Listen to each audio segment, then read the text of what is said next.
Mic is on. Yep.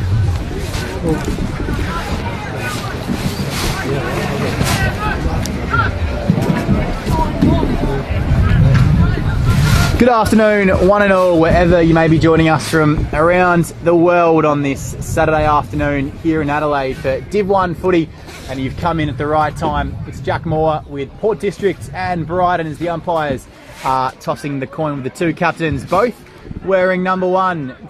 So very easy to spot. Captain for Brighton, Otis Carthy, and for Port District, Sean Davidson. It's a beautiful afternoon, pretty clear, a few clouds in the sky. The breeze has died down, the umpires getting themselves ready and warming up. They are in the central position. Matt Harris and Frank Manikas on the boundary, Peter McMullen and James Underwood, and with the flags, Jason Collard and Simon Keir as they make their way down. Meeting, we've got a couple of minutes to introduce our guests for the first quarter and a half, representing the Port District Football Club, Clayton Johnson, who served here for 3 seasons as president. Son plays in the reserves. He was just informing me, and they had a pretty good win as we came to air. So good afternoon, Clayton. Thanks for joining us, and look forward to your insights for Port this afternoon. Well, you're more than welcome, and hopefully it's a nice afternoon for the boys out there. Indeed. Haven't had a lot of luck over the last couple of weeks playing at home, so let's hope today is the day they can turn it around. Yeah, been a bit of a weird form line at home for Port District this year. They've been up and down. Start of the season with 2 wins, both away to Broadview and Tea Tree Gully. And then, having said that, they played the rampant Glenunga at home in their first game and got taught a bit of a lesson. Glenunga have it pretty much going their way this season, undefeated, and lost that one by 44.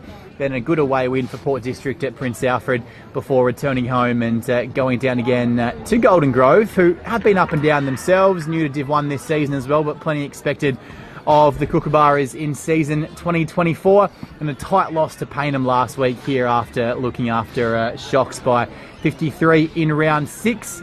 Brighton themselves coming off a much needed victory last week, a 1-point thriller at home for themselves against Tea Tree Gully, and they've been up and down but currently sit on the bottom of the Div 1 ladder. Port District though, Clayton, need a win, otherwise the top 2 could slowly become out of reach. Absolutely. The home games now become even more so important, and these games need to be taken quite seriously with the guys. Otherwise, the season could slip away in the back half of that next draw. Yeah, we'd love to see a tight competition from 3rd down to 10th, only separated by 2 wins.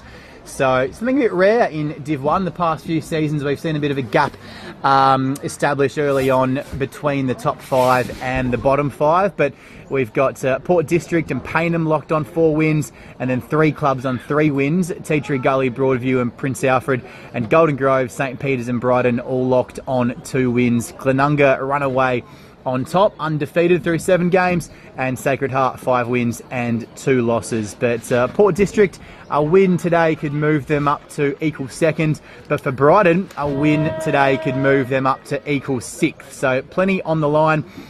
Both teams, even though Port lost last week, still look like they're getting it together game by game. Lots of new faces.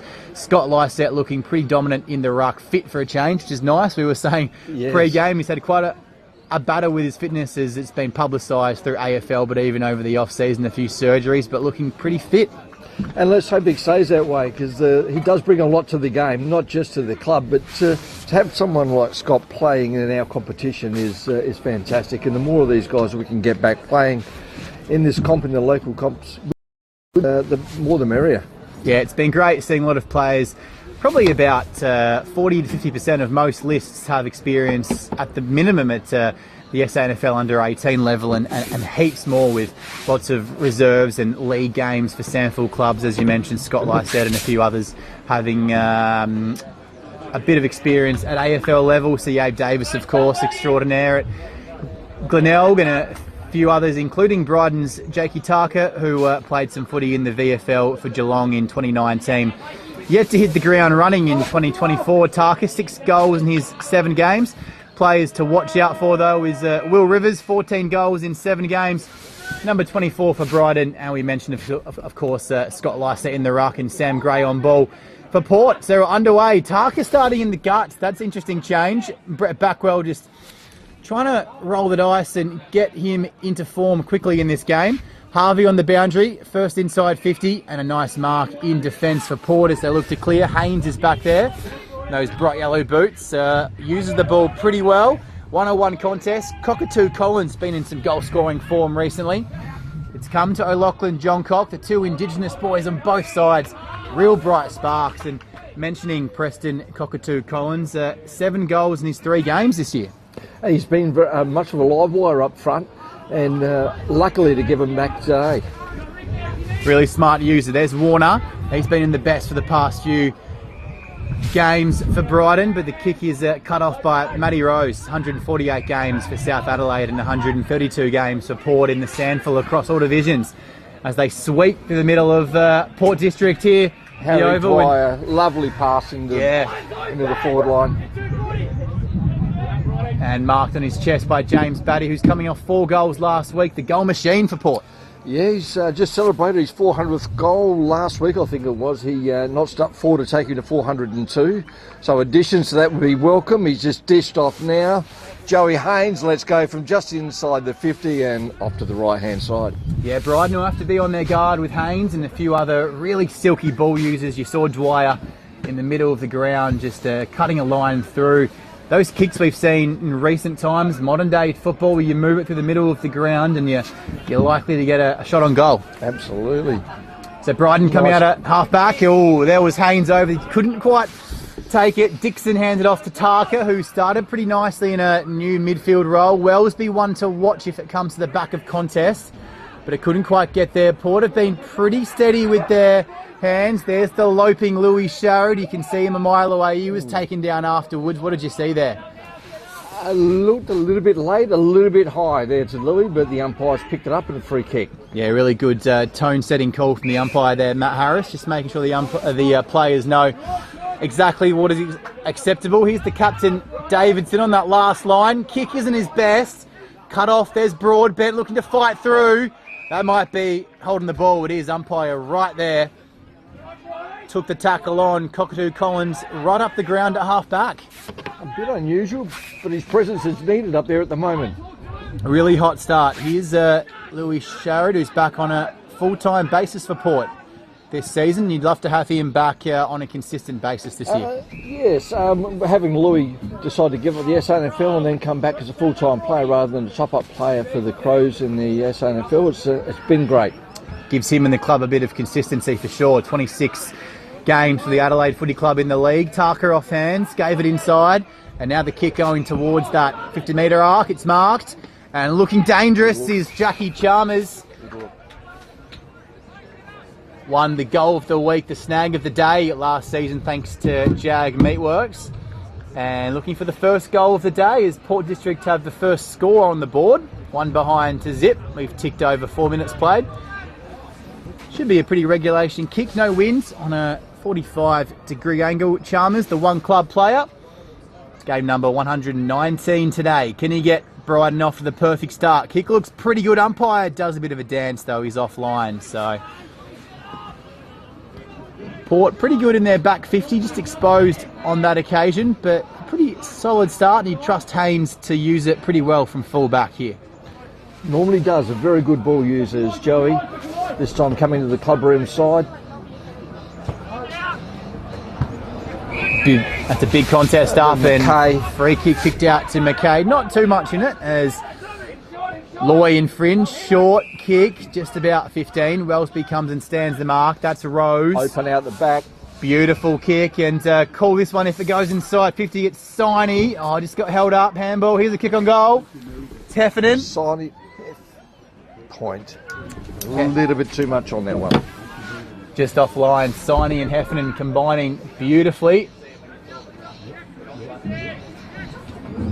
And a big shout out to our sponsors, of course, this afternoon. This stream brought to you by the Adelaide Footy League's scoreboard sponsor, Sporto and Hahn, Filming Footy, Dartfish, Farmers Leap, and Archie's. As Lysette, well done in the bodywork there. Might have been Loy. Just getting in between was Book. Harvey off the ground. Haynes. Has a short kick to Lysette. He's moving around the ground beautifully. No strapping. Oh, poke in the eye. Yeah, poke in the eye. We'll see. Quick handball off to his running mate. That's Sammy Gray. Again. And uncontested mark. Here's Sharad. Gone from behind. Goes one way and he didn't have the blinkers on there. No talk. Had to make a decision earlier and get that ball inside 50 a bit quicker. And Lysette haven't been poked in the eye earlier, having a few problems here. So we'll keep an eye on that. Meanwhile, Harvey going inside 50. That's a sharp kick. Chalmers should gather and goal. Gathers, goals. And keeping a close eye, no pun intended here, CJ on Scotty Lysette as he comes off for a look. He got poked in the eye earlier. Yes, it doesn't look to be too bad. He's with the trainer at the moment, just giving a bit of a wipe there, so it doesn't look too bad. He's a little bit of a flush out. So whether it was just a minor graze, I'm not sure, but hopefully for Scotty in the side, the eye does come good. 100%. You can see those eye injuries on a wide-ranging spectrum. We've seen players come back, and we've seen players, unfortunately, like Rory Sloane, have it happen again and again. Absolutely. So you got to be careful with those important injuries when it comes to eyes. We've seen Ollie Wines with the kind of heart issues too. So as with any injury, must make sure it's managed correctly, and I'm sure they will do that on the boundary with Scott Lysette, a very important member of this team. Well picked up CJ Ferns into the ruck, Liam Ferns, and he was taken down afterwards by Matty Reid.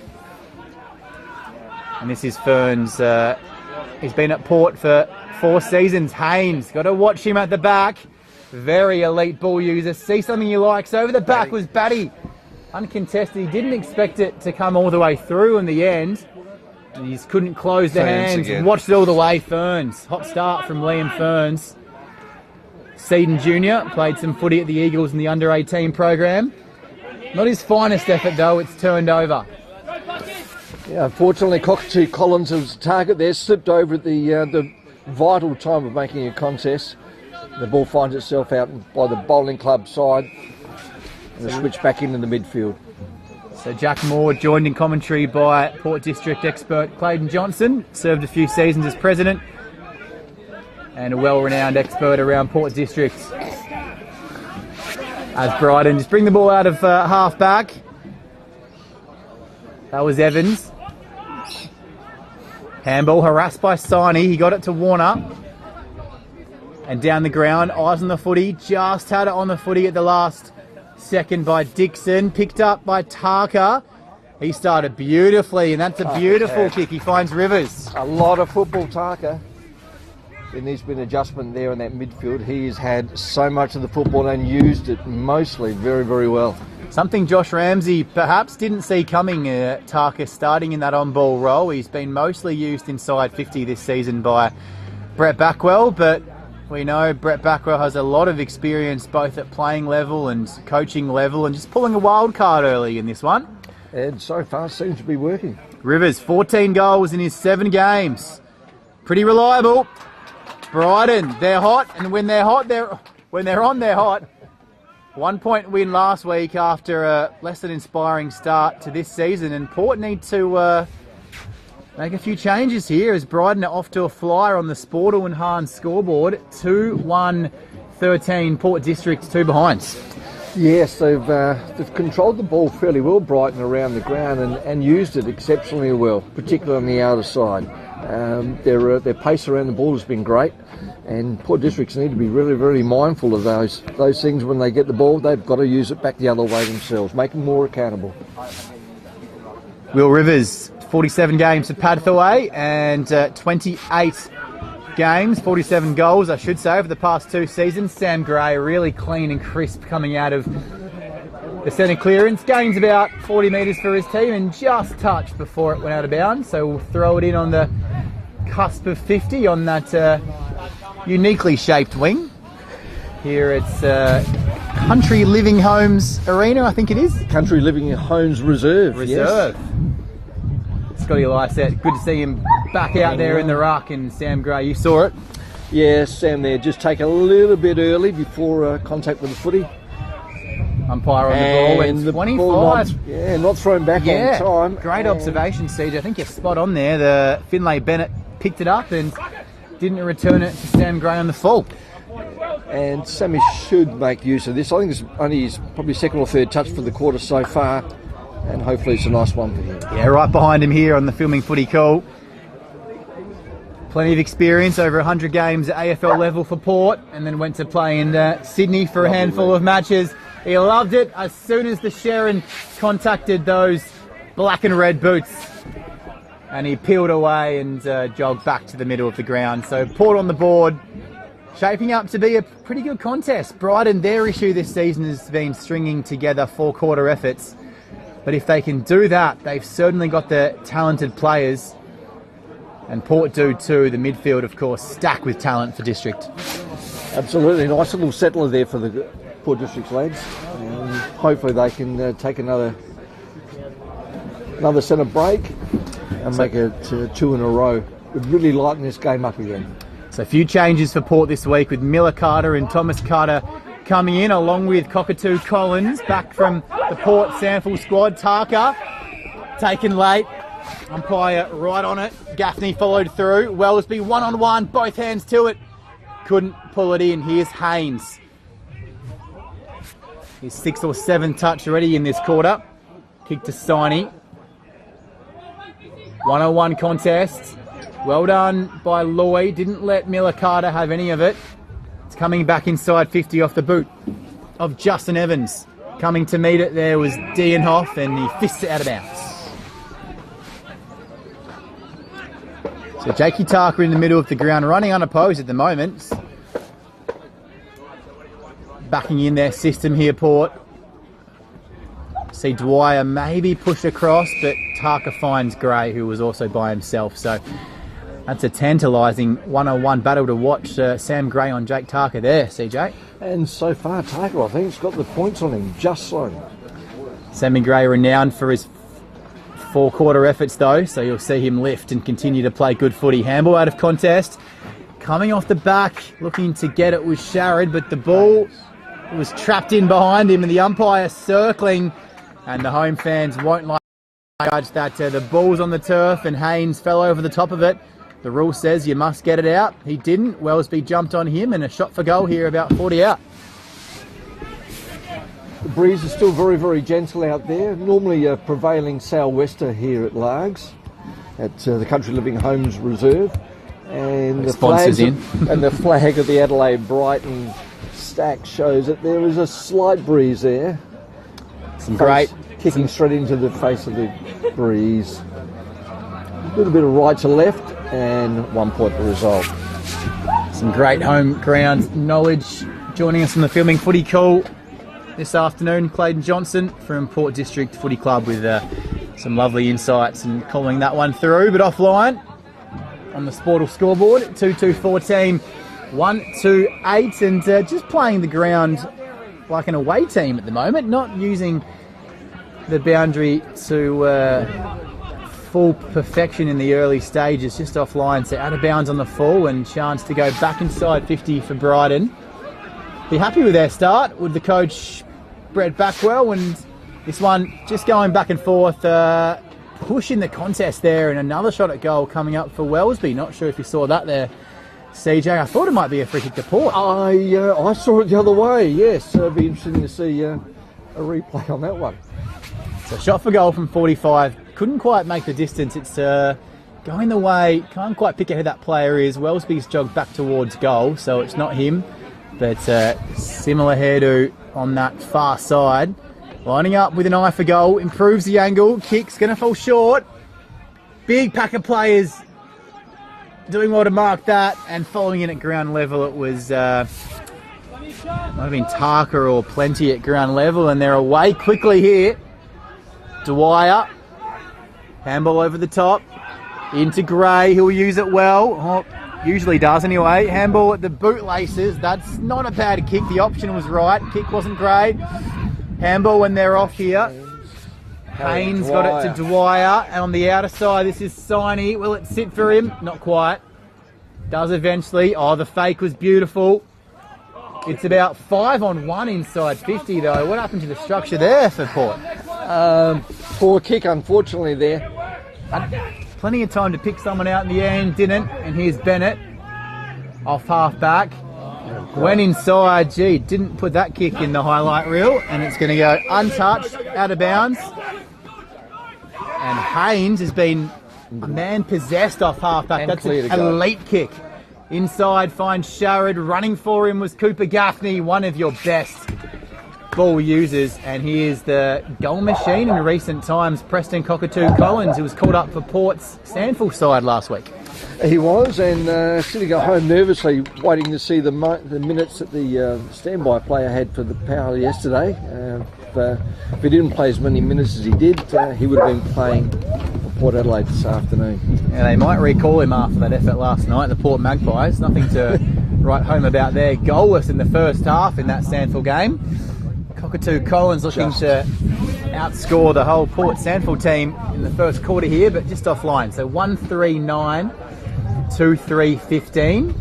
It's a bit of an arm wrestle, and both sides, when they use it well, they're getting inside 50s, but it's a bit of a turnover game at the moment. Who can correct that ball usage the quickest might find themselves on top here with a few goals in a row.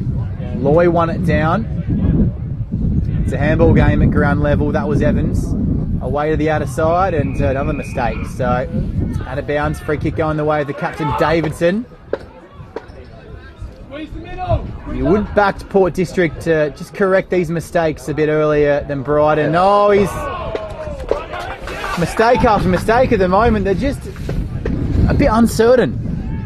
Calamity of errors. It's very unusual. Both sides seem to be making those mistakes, and that's where the turnovers are coming from, and it's just up and down the ground on turnovers. Those ins and outs.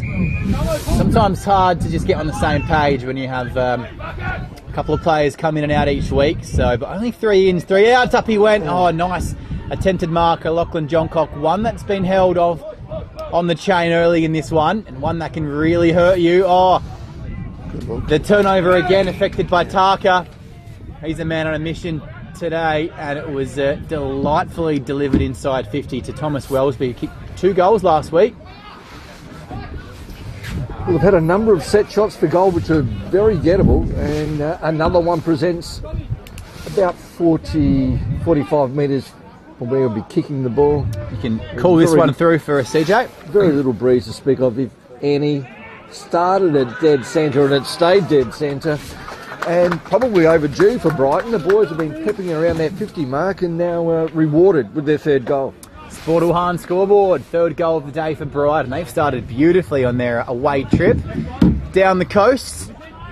3-3-21 Port District. Well, as you said, CJ, it's been mistake after mistake, and if they can clean that up, they'll be right back on level terms. But Brighton, points off turnover, have them up by a couple of goals. 1-3-9 Port District on the Adelaide Footy League Dartfish filming footy stream, thanks to Archie's. Like I said, he was half held, but the arms didn't go all the way around. Went back in for seconds, got it to Sammy Gray. Inside 50, hands in the back, umpire said no. That's a beautiful kick. Here's Shane Harvey on the outer side. Breeze just swirling at ground level. Perhaps going to the left of screen, if anything, and they've used it beautifully. Will Rivers. This would be some goal. Tarka's all by himself. And he climbed up to the clouds, but he couldn't bring it down. Goes back in. Wellesby dispossessed, but pushed in the back, the umpire said. Interesting call. Have a look at that on the Dartfish replay screen. Interesting is a good word. Yes. As we've played just over 19 and a half. Because he dropped it in the tackle, did Wellesby, and I'm just watching it back on the Dartfish replay. Went up for it, Tarka. Wellesby grabbed it. Tackle. Yeah, the last bit of the tackle just went in his back. So, umpire was spot on. Wellesby for 2 in a minute. Puts it through. The Port District fans don't agree with it, but on the filming footy Dartfish replay, it looked as if the free kick was there, and a clean break early on the Hahn Sportal scoreboard. 4-3-27 Port District. Having a bit of a midfield meeting here. Need to wake up a bit, CJ, in this they first certainly quarter. do. The breeze towards the afternoon will probably favour the northern end, which Brighton will be coming home to. So the first two quarters are generally the ones where you're going to set yourself up, particularly playing down here. And if Port Districts can't put a few more goals on the board, it's going to give Brighton a very handy break into that second quarter. Wellesby, the first quarter specialist, kicked 2 goals in the first last week and then goalless for the rest of that game. And he's done the same today, and if you're a Port Districts fan, you'd be hoping he does the same and is held goalless for the rest of this game. But still plenty of footy to play. 3-goal break, ticking the time on in this first quarter. Tarker on the ball. He's been perhaps Brighton's best in this first term. Oh, I would think so, by quite a margin. He's been everywhere. Haynes and probably Louis Sharrod's been up there. There he is, right on cue, out the back. Gives it to Nash Haynes. And his kick is turned over. It's Venning, half back, out wide to Chalmers. They've been using it pretty well. Really good effort. And closing in Cooper Gaffney. Very good effort there, otherwise Dryden were away again.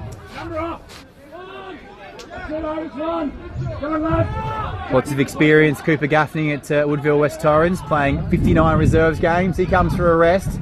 Lysette, both holding each other in the ruck. Ground level, O'Loughlin, Johncock. Gray, through hands to Rose. Rose's kick, it's all one-on-one and just over the back. Ferns perhaps just a little bit too much acceleration on that lead. Harvey flirting with the boundary. Yeah, you saw it beautifully, CJ. Yes. Perfect little view of that one, sitting right over the top of the boundary line. Yeah, we're in a fantastic spot. Thanks to Port District for the facilities here on the Filming Footy. Cool, got both hands to it. The mark was dropped, but a beautiful follow-up tackle. Need more of that forward pressure, that time from Mitchell Gaffney. Absolutely. Trying to lock it in at forward 40, forward 50 here at Port District.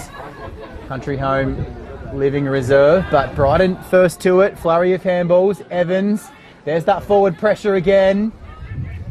And bumped out of play by Cockatoo Collins, who's buzzing around. He wants a couple more chances on goal. The Redland Brisbane junior played some footy up in the NT for St Mary's and Port Sandford as well this season. The captain, there's Carthy wrapping up. I think it might have been Mackay over. He picks himself up. No, it was Jack Gaffney again. Ooh. Agricultural ruck effort there. Perhaps a free kick, but Lysette took full advantage anyway. Out of the contest, Gray all the way to the line. Perhaps not the right kick there. It was a pretty easy kill in the end. And District's fourth behind, 1-4-10, trailing Brighton 4-3-27 as Jack Plenty jogs over. And he'll bring it in. What do Port need to change in this second quarter as we tick towards quarter time? Just the usage. Their usage is very, very poor for a side that's got quite a bit of skill. And it was evident on both sides that the pressure is early, causing those turnovers, but Port Districts really need to polish up on those skills.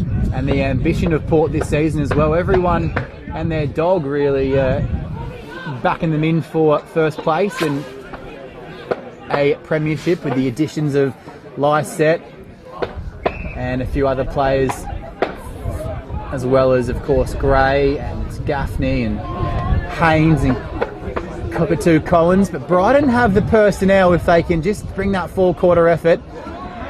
Can they bring it today? Good tackle in the middle of the ground. Warner chasing after the direct opponent. A time on goal would be much needed, but it's come to Broadbent instead on the outer side. Harvey's had a bit of the footy off that half-back flank on both sides of the ground, and a strong mark above his head. Murphy took it. 24 gone. It's Scott Nerlich, in fact, in the 33, Murphy in the 3. So Nerlich smartly goes backwards, finds Venning. A couple of spare bombers on the outer side if he wants to go there, but Porter in a bit of a zone here, just trying to block off space. Sharrod perhaps could have closed a bit quicker, instead just allows the uncontested mark. Plenty, 45-degree kick is on, but he overcooks it with the wind, just sparks up at the most inopportune time. Sharrod from 50, the super boot. Oh, well done. Murphy all the way to the goal line. Good anticipation there. Would have backed in Sharrod from there, wouldn't you? Yes, he got as much as he could. He had a bit very good anticipation from Brighton to occupy the goal square. He had about probably 5 more metres if he wanted to run an extra few steps, perhaps a bit more torque in the second quarter, just to stop those mistakes and just to communicate better on field would give Port a real lift. Would appear so, yeah. Tick towards that quarter time break. We've ticked over 25 and a half gone. Can Port get a late goal? Much required. Haynes inside to Rose. He's pulled off it. Here's Heffernan, 2 goals last week. Great vision outside, but the clock is ticking. Here's Degenhoff. Need a mark. All Brighton in the fall of that ball, except waiting out the back. Oh, tackled smartly was Thomas Carter. And conceded by Jack Chalmers. 1 goal, 6 now. Not too inaccurate because 4 of those behinds have been rushed. Here's Cockatoo Collins from 51. Will he back himself in? A little bit too far out. I think you'll look for an option a little bit closer. Hook the ball into towards left-hand pocket. Heffernan. A fairly reliable kick. Trent Heffernan. No, it's not. Yes, it is Hef. And from that pocket, you do actually get a very, very good look. It's fairly open in that pocket from the bowling club side. 2 goals last week, Heffernan. Played 10 games for the Adelaide League side at Sandford level and experience aplenty. He's going to kick across the body. Maybe has chosen the wrong option. Maybe a drop punt on that occasion would have been more effective. And Port Districts add to their point tally again.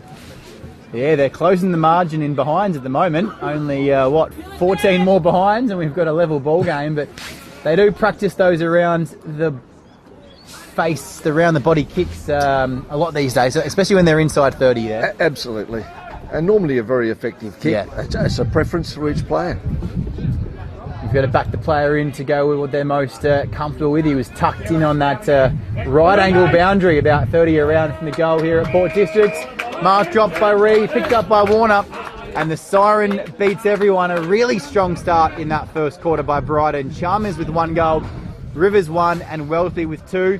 Sam Gray looked just to quell the tide with the first district goal coming at the halfway point of that first quarter. But at quarter time, a few questions to be answered by Coach Josh Ramsey and Captain Sean Davidson, with the leaders, of course, Scott Lysett, Joey Haynes and Sam Gray around the ball. But Captain Otis Carthy and Coach Brett Backwell for Brighton will be pretty happy with their start. 4-3-27 Brighton Bombers, 1-7 Port District 13. A lead of 14 points.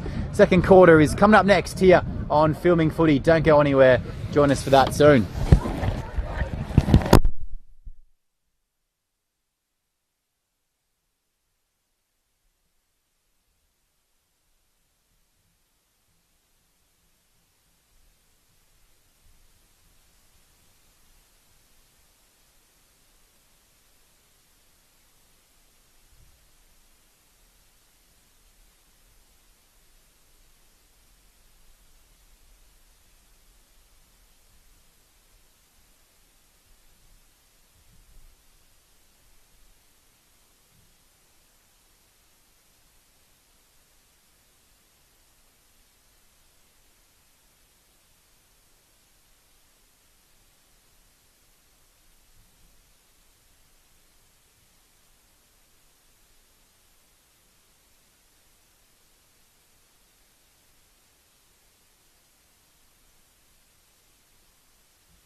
six is really good. Well, there's a couple of those forward line players. Who's number 8 there? Rochelle. No, Shelley's 14. He is. Oh, sorry. Anyway, we're back for the second quarter here at Port District, and a pretty one-sided second half of that first quarter. Brighton well on top, 4-3-27. Port, few mistakes. Carthy, the karate chop kick out of mid-air, going down towards the forward 50. Picked up by Jackie Francis, 2 goals last week. First goal this second quarter for Brighton, and it would be the Cats and Dogs would be out, and the Port District fans would be pretty shocked. Wellesby and Haynes, they're both holding each other. Oh, umpire didn't see it that way. Free kick going the way of Tommy Wellesby. It's Jack Moore in commentary alongside our resident Port District experts, Clayton Johnson, 3 seasons president here at Port District. And what did you see there in that contest, CJ? Yeah, just undisciplined there, I think. It was a hot contested ball, and the tackle coming when probably not required there. Maybe the vision on the ball, couldn't see whether the player had the ball or not, but the umpire did see it.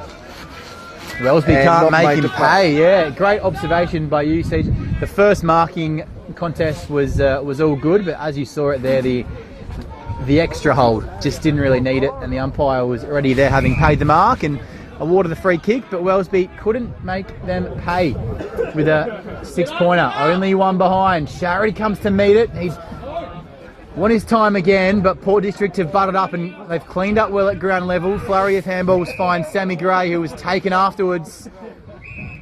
The ill discipline from both sides, just both wanting to make each other feel it here. James will probably try and sneak this one in. Did it fall at the feet of Batty or Lysette? I think Scott was the closest to it, but I think Batty was trying to steal it, wasn't he? James was trying to just take the lollies out of the baby's hand there. You would still back in Scotty from here. Just look behind him. Harvey smartly coming up to stand in front of Matty Rose, making sure there's no sweep, kind of Houston style around the back. And he'll line up from about 45. Scotty Lysette. Big goal, big kick this one for Port. It'll fall just short, though it's still alive, and it's just crashed over the behind line. And in the end, it would have been better if Batty had stolen it out of Scotty's hands there. So first score of the board, 1 goal 8, if you can believe it. 14 Port District, 4-4-28. Leader 14 points to Brighton. Sport to enhance scoreboard. Saturday Footy on the Adelaide Footy League YouTube page. Filming footy and Dartfish. There's Haynes with a Y. And Scotty Lysette just measured that a little bit off centre. Going left, going right, picking himself up. Dwyer back to Haynes with an eye. Incorrect measurement on that one. He found the opposition captain Carthy. Punch forward. Not sure why he tried to mark that. That was off Davidson, and it was Gaffney who took it in his hands. Quick handball, chasing after it. Evans had his feet stuck in the mud. Out of bounds. Boundary throw in front of that Port District bench. Any changes around the ball here? We'll keep an eye on that. Looks like Gray is still among the on-ballers. Tarka just pushed forward in the opening stages. Chalmers there. O'Loughlin, John Cock biting off way too much, according to the umpire there. And well tackled by Heffernan. Has Haynes around the back and decides to go short. Oh, I measured that just a bit short. Looking for Cockatoo Collins, couldn't take it below his bootlaces. Flurry of handballs, mark that if you can. Two hands to it, Tarka, high half forward. You can't keep the guy out of the game. Umpire said he wasn't taken down, 2-on-1. Needs to do well, Modestak. He turns it over, Wellesby open goal. Indulges in the bounds, handball over the top. It's all Brighton. First goal of this quarter going the way of the Bombers. And it's Justin Evans who ran into an open goal. And they're on fire here. It's a very good start. Just taking full advantage of the breezes now, starting to pick up. Blowing from that south, so right to left as you see it from the TV. Just broke down again in that D50. Just Brighton seemed to have a 3-on-1 there. I'm not sure if you saw anything as to why that happened, but they seem to have the confidence to leave that one extra behind the play. Yep. and back themselves in for those turnovers. And it's happened several times now where one's gone over the back and left them with the advantage for an extra player. So Rivers it was into an open goal. He's got 2. Carthy, clearance. Inside 50, Harvey chasing after it. Wellesby was on the scene. Haynes, he's had a lot of the footy, but he hasn't used it as well as he usually does. Mark was paid to Davidson, didn't know it. Handballed off to Haynes. The inside kick is, the target was not hit. Dwyer made it look better than it was. Miller Carter into the side this week, got to make it work, didn't. Chalmers cut it off. Wellesby lost his footing trying to turn back inside. Davidson in a pickle. Cooper Gaffney, short kick. Can they have a mistake-free forward thrust here? There's been one mistake after the other. Haynes, he's brought his own share in today. Accumulating lots of touches.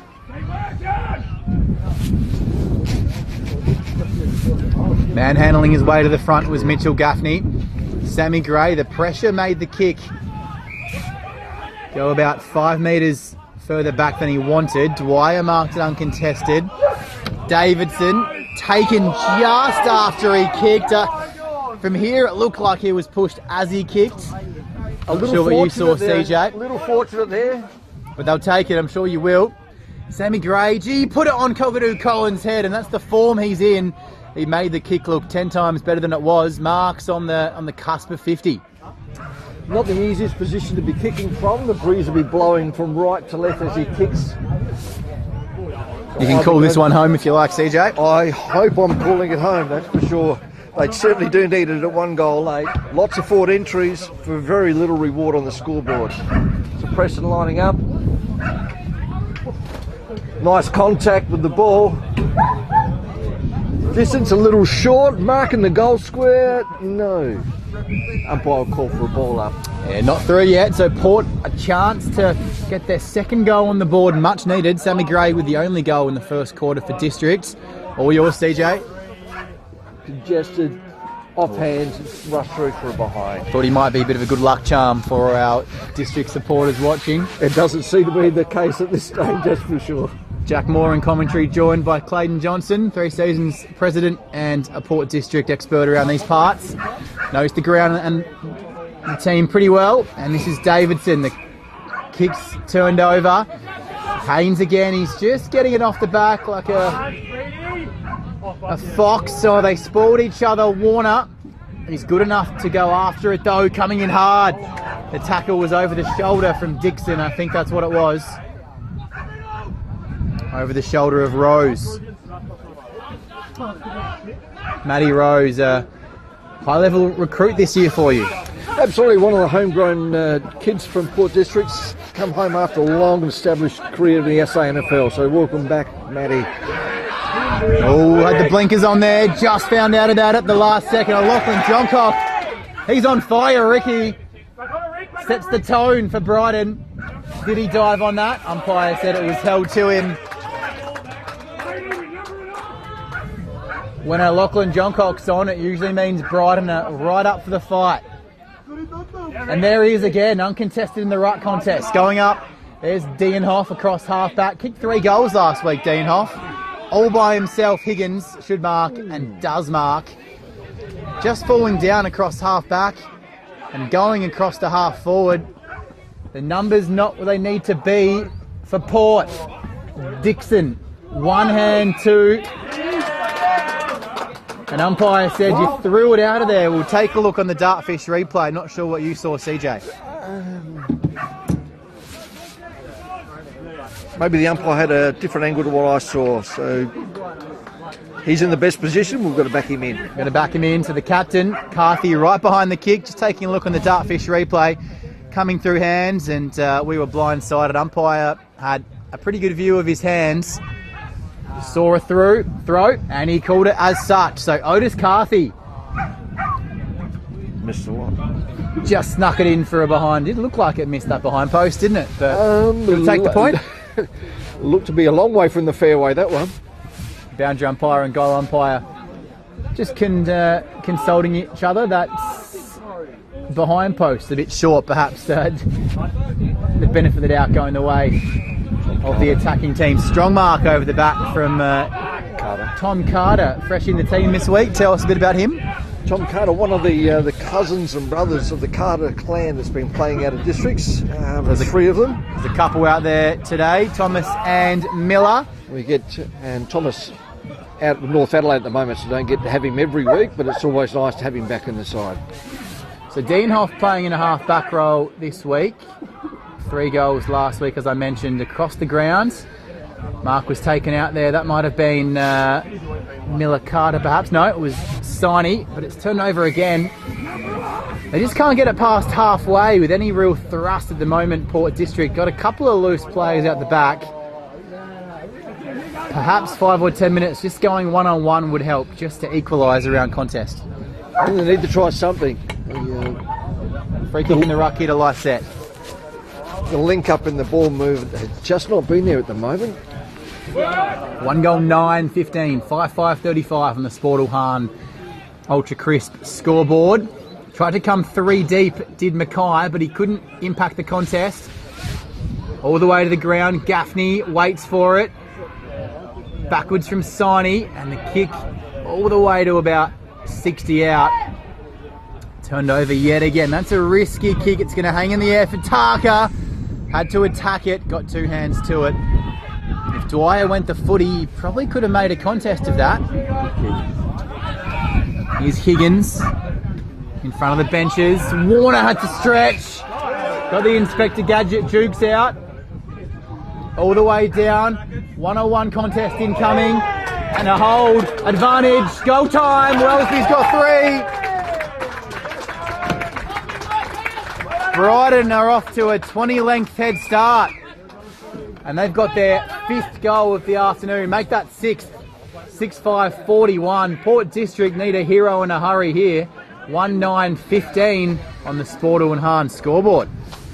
Yes, they do need to have some changes around the midfield, I think, just to try and loosen some of this grip that Brighton does have on the ground. So losing a few players from last week's team in Benjamin Gold, Nick Mitzi Thrush and Jason Niskahus. They've got plenty of talent in that team. So no massive outs for Port District, no real excuses. Lysette needs to lift a bit here. He's been well held by Tyron Book in the ruck. Doing a pretty good job on the AFL superstar and premiership player at AFL level. Strong mark by Sharity. Has 2 goals last week in that signature style. Like to head over the boot, but indecision aplenty. It's been the same for every Port District player this afternoon. Tries to buy a downfield free kick, Sharad, by going to ground after he kicked it. Umpire not buying it. Oh. And Heffernan, it looked to me as if he took the tackle on. Umpire saw the same thing. CJ thought he was maybe a little bit hard done by there. I think you need to have a little bit of time to be able to get rid of the ball. However, we'll check the Dartfish replay and see what the umpire saw. I think you might be right, CJ. Not too much prior, but the umpire probably did see the forearm come up in a bit of a fend type motion, and we're seeing them get a little bit hotter on that recently. It does tend to follow suit. Once they see it in the AFL, it does flow down to the Saturday comp for us. And at least if they pay them both ways, that's all we ask for. That's as long as they're consistent. That's all everybody wants. Is key. Can Sam Gray lift? Plenty of time in this match left. Still got a whole half of footy and half of this second quarter. Little bit of possession football here for Port. Not a stack. Middle of the ground, 45 was open for a while. He dwelled too long.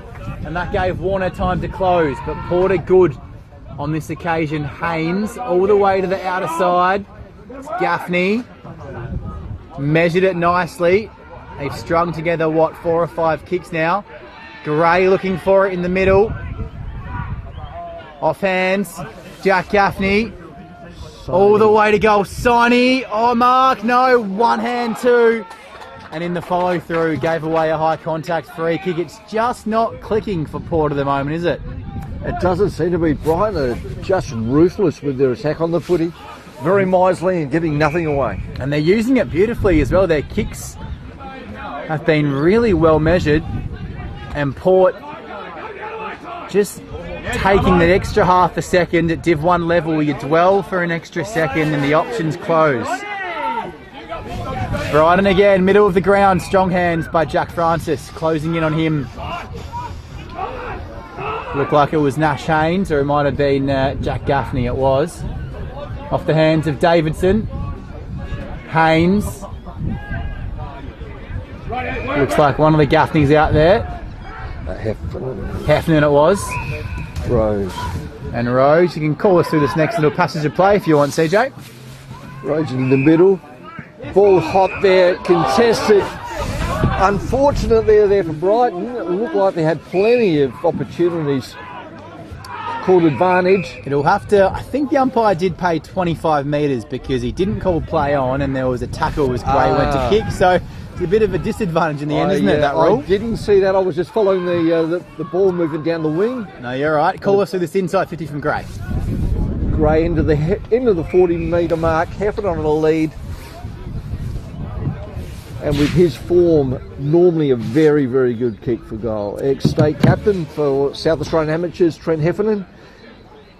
Yeah, he played rep footy in 2014, 16, 18 and 19. Plenty of footy for Port Adelaide at 16s, 18s, reserves, league, and 10 games for the Crows league side in the past couple of seasons. So call us through it. Trent, 40-degree. Right to left and too much right. It's going to hold short. Pack goes up. Ball's cleared by Brighton back down to the centre-half back area. Contested ball. Scooped up again by Gray. Sharrett on the right foot, rushed. Only goes bare 15 metres a mark by Brighton. Yeah, Port District, you would have backed in the kick to at least make the distance with the breeze. Didn't account for it. And Harvey, he's fast. Is he taken afterwards? No, it's some good umpiring, common sense. He put a bit of mayo on that, Harvey. And after the mark was taken, Lachlan Johncock a little bit too agricultural, and the umpire just laying the law down in the past 5 minutes, making sure both sets of players don't go over the line. Haynes just measured that well. Found Gaffney on the outer side. He's off again and wanted it back. A lot better movement now from Districts. Next kick important, and there's the fault. Called it beautifully. Fault in the line. But they took it all the way from half back to half forward. Just that last kick, it's not clicking, is it? No, it seems to be that missing link in their forward movement. Venning it full back. Went left and right. Sit under it. Tark has been a little bit quieter in the second quarter. Lysette. Rose. Kick went all of about 14.9 metres. Umpire rounds it up. And Sammy Gray, not going to back himself with the breeze. Oh, he measured that beautifully. And he couldn't help but mark it in that forward pocket. But a real tough spot on the ground to kick from. It'll be Sammy McKay down there. Yeah, the distance won't be a problem for Sammy. Enormous kick of the Sharon. That swirling breeze is a real hiccup, isn't it? The breeze is a factor without a doubt. So he'll need to punch this pretty firmly. Call us through this one. Right-hand side. Go through for your sake. Hit it nicely, a little bit right, left again. Goal square mark. And trying to pick out who that was. Tom Carter. He's got to be a little bit careful down there. I'm not sure he made any contact there. If he did, he would have been in a bit of trouble. Set shot directly in front. Just take your kick, I would have thought. I would have thought that would be the best form of medicine for everybody. All yours, CJ. Tom Carter from almost impossible angle to miss. Doesn't miss it and brings up the second goal for Port Districts. To say well overdue would be a massive understatement, and hopefully that's the start of some more goals for the Districts lads leading into the middle part of this second quarter. So Tommy Carter made his senior debut for Port in 2019 and played 24 games for the Eagles at under 18 level. His fourth game of the season and his second goal of the year in his 80th game for the club.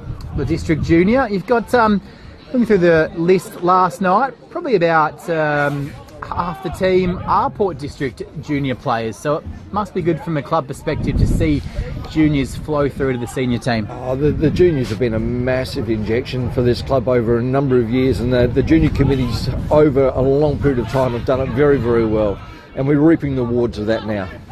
Successful club at most levels. Gaffney just arriving a bit late. Sorry, Sharrett it was, arriving a bit late. He just took Tarka down. I think he knew he gave away the free kick. He wanted to hold things up. Oh, Sammy Gray thought it was his for a second. Left it for Haynes. Here's Gray. 2 in a row perhaps for Port. Well, the doctor ordered. Just fisted it on. Couldn't take the mark. Tommy Carter. And he follows up at ground level. And lovely tackle to hold it in there. Hopefully another opportunity at goal here for Districts to bring that margin back a little bit before the half-time break. Yeah, goal here. It's back to a 14-point gap for all Brighton's ascendancy. Here's Finlay Bennett, though, for Brighton. They look to clear. Take the footy. Go get it. He didn't. He left it for his opponent, and District could be in. Here's Cockatoo Collins. Handball back. Uncontested mark over the top. Wearing the wrong colours. Turned it over, found Venning. Real opportunity gone there for District. Higgins on the run. Run into a dead end. Warner presented. Tarka leaves it, read it beautifully, knew it was going to go over the back. Dixon, Haynes expertly guides it out of play. So a throw in commentary side. We've ticked over into time on in this second quarter. Another Port goal here, though, would make it very interesting indeed. Absolutely. To say they need it, again, would be a massive understatement. Sharrell with the ball. Couldn't get Boots the ball in the tackle. Contested again. Dean Hoff with the ball, looking for options, pops the ball up onto the wing. Pack forms, and 2 Brighton players in the best position. Clean hands, drives it back into that forward 50 again for Brighton. Contested ball again, hitting the ground. Tarka on his right boot, snaps, bounce of the ball, not favourable, and it goes through for 1 more point. Having a chat with Coach Brett Backwell last week, was saying Tarka's been a bit hit and miss inside 50, which is why we saw him start in the guts just to get that confidence up, and still hasn't quite found the magic touch inside 50 today. Has Tarka. Mark taken by Jack Gaffney, handed off to Haynes, and he was dealt with afterwards. CJ there, just a little bit late, not too much in it, but enough for the umpire to react. Yeah, just making sure they don't get too out of control. There's a bit of feeling in this match. As I said pre-game, a win today can jump Brighton up to 6th. And a win for Port can jump them up to 2nd. So a lot on the line. But a lot of intercept marks for Brighton. Port just can't get that next kick to land inside 50. No, that seems to be the Achilles heel at the moment. Is that's second entry into that 50 area. Rivers finds plenty. The Brighton bench, they're up and about. 21-point lead. 23 minutes gone, second quarter on Filming Footy. Long kick inside, just outside of the forward. 50, Haynes went up. Only one-handed in the end.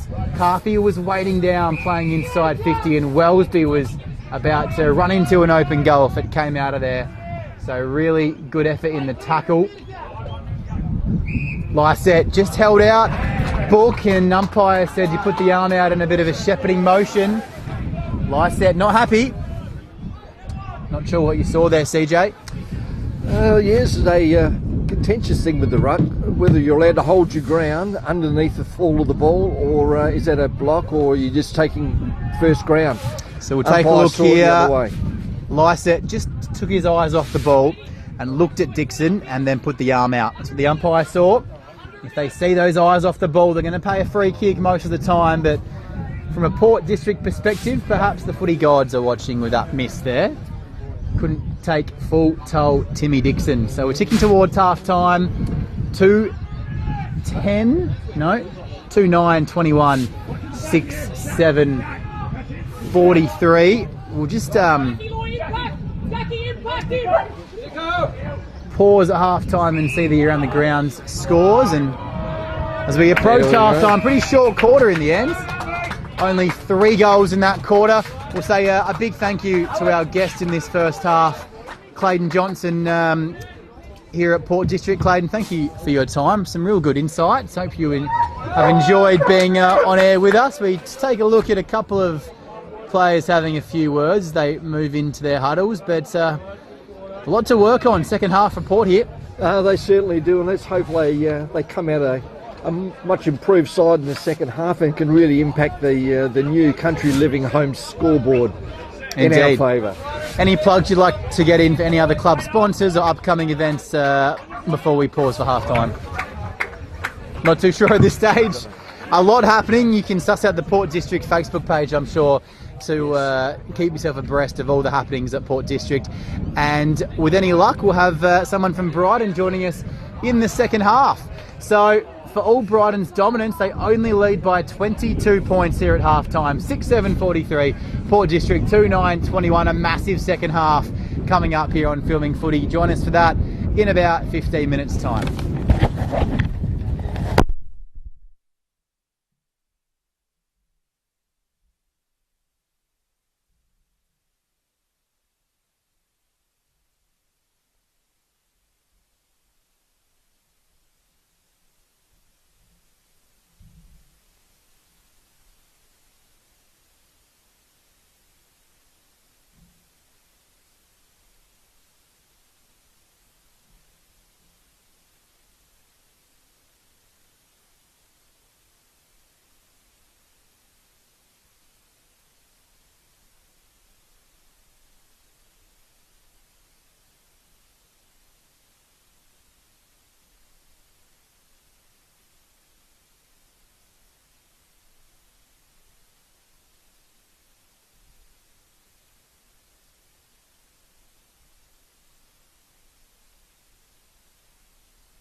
that to start. I'm not going to try and time on it off and annoy everyone. So just to give a bit of an idea. All right, third quarter back here at Port District. The sun's out and Brighton have come out to play so far. They're up by 22 points as we head into the third term. Tarka in the middle. Inspired coaching move from Backwell so far in this one. He's been a bright spark. In the first half, I was joined by Clayton Johnson from Port District, and we're lucky enough to have the much experienced secretary for Brighton, David Brown, alongside for the second half, and I'll introduce him in just a second as Port Districts fly towards the forward half of the ground. It's a lovely little lead, but it didn't get there. Over the back, chasing back and rushing behind. Or has he missed the footy? He's missed the ball and it's trickled through for a goal. So we'll take a look on the Dartfish replay exactly who got that one. But in the meantime, I'll welcome in David Brown. Not the best start for Brighton in this second half, but a pretty comprehensive first half effort from your boys. Yeah, look, we're happy with the first half, but yeah, you don't want to concede a goal so quickly in the third, but that was a very clever kick from the Port District player, and I think Brody, it was more of a goalpost getting in the way of his effort rather than him doing a lot wrong there. But yeah, it was anyway. Inspired going back, thought he would rushed it through, but the bounce of that ball can just get you sometimes, can't it? So 16-point game again. Lysette just beginning to take a little bit of control in the ruck arm wrestle. One grad, two, couldn't get there. Sprinting onto it. All the way to the back of the pack though. And a lovely intercept mark in the contest there. Reese has just picked up ever so slightly here at Port District. Pretty big game this one for both sides. Mentioning in the first half that with a win you guys could jump to as high as 6th on the table, and it's pretty congested in that middle section of the Div 1 ladder, and when you play 4 quarters you're as good as any team, and yeah, hopefully to string together a second half here, and a good move of having Jakey Tarka more in the middle of the ground has been a pretty good effort for Brighton this afternoon so far, and tackle at ground level wrapped up. Well tackled, Higgins taking Dienhoff to the ground. Lysette in front in the ruck. Here's Carthy at ground level out to Harvey. Had a pretty good first half, and I've mossed him straight away there. Out of bounds, he was looking for Jack Chalmers, and bringing it back into play will be Cooper Gaffney. So any messaging from Brett Backwell at half time? Oh no, look, I just think just carry on what we've been doing. I mean, we've picked up from last week where our execution was a lot better, and you know, I thought in the first half today, you know, execution by hand and foot was very good, and that's where we'd been lacking earlier in the year, so hopefully we can keep that going. Making the most of those turnovers as well. Lots of free-flowing footy in that first half by Brighton. Can Port string together a couple in a row all the way back to the teeth of goal. The kick came in from Mitch Gaffney, and Brighton sweep off half-back. It's all one-on-one except Haynes, who's jogging back to be that spare man if it gets over the back. The captain came, Davidson claimed it, and he jogged over the boundary line as Port District just got their numbers back. Quick recap of goal scorers in that first half. Sammy Gray and Thomas Carter with 1 for Port, and for the Bombers it was Chalmers with 1, Rivers with 1, Wellesby with 3, and Rivers had a couple, in that first half as well. As the umpire just circles. The umpire spoke to both captains at half-time. There was a little bit of feeling in the first half, few 25s, few jumper punches, so I'm sure both coaches would look to make sure both teams just focus on the footy and not so much the after-the-play stuff to give away ill-disciplined free kicks and 25s. Free kick in the ruck contest going against Port. Looked to be there because Lysette used the body and didn't go and contest the ball. Mark on the outer side, or a free kick taken by, looks like Rivers out there. Wellesby's down inside forward 50, just over his head. Tarka coming out, pushed back to full forward. First to it at ground level was Dwyer. Chance to string, as you said, back-to-back wins together for Brighton after a 1-point epic last week at home against Tea Tree Gully. Gee, on the ground, got possession of it. Chalmers on his bottom. Coming in, held without it. Umpire said no, and they'll clear. Here's Cockatoo Collins. Didn't go for the footy over his head. He'll run onto it. He gets it back. Chased down towards. The kick is measured beautifully, but just holding up in the breeze. Soccer and the wrong side of the post for Sammy McKay, and Brighton just got away with one there. Had a chance inside 50 and plenty will bring it back into play for Brighton. But a pretty good list on the park for Brighton, and a few really important players. Wellesby with 2 goals last week. O'Loughlin, Johncock, Dixon and Francis. They spread the load of goal kickers last week, and they're doing the same today. Dixon to Harvey. Next link in the chain is Chalmers. Drives it into the club rooms, really, and a long way across the boundary line.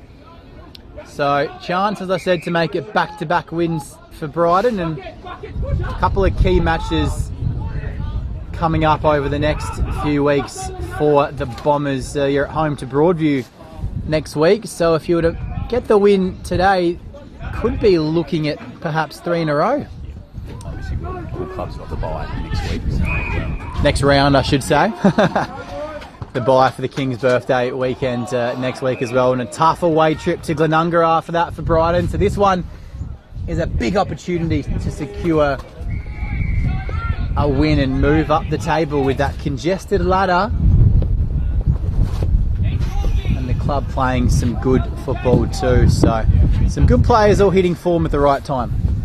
Yeah, no, look, few players back to the club this year, and it's probably taken a while to gel, guys like Venning and Rivers and that, but look, there's no easy game in Div 1, and you've just got to turn up each week, and you can play well and still lose. So this is where days like today, where you're a couple of goals up in the third quarter, you must win games when you're in this situation. But that breeze has really picked up here now.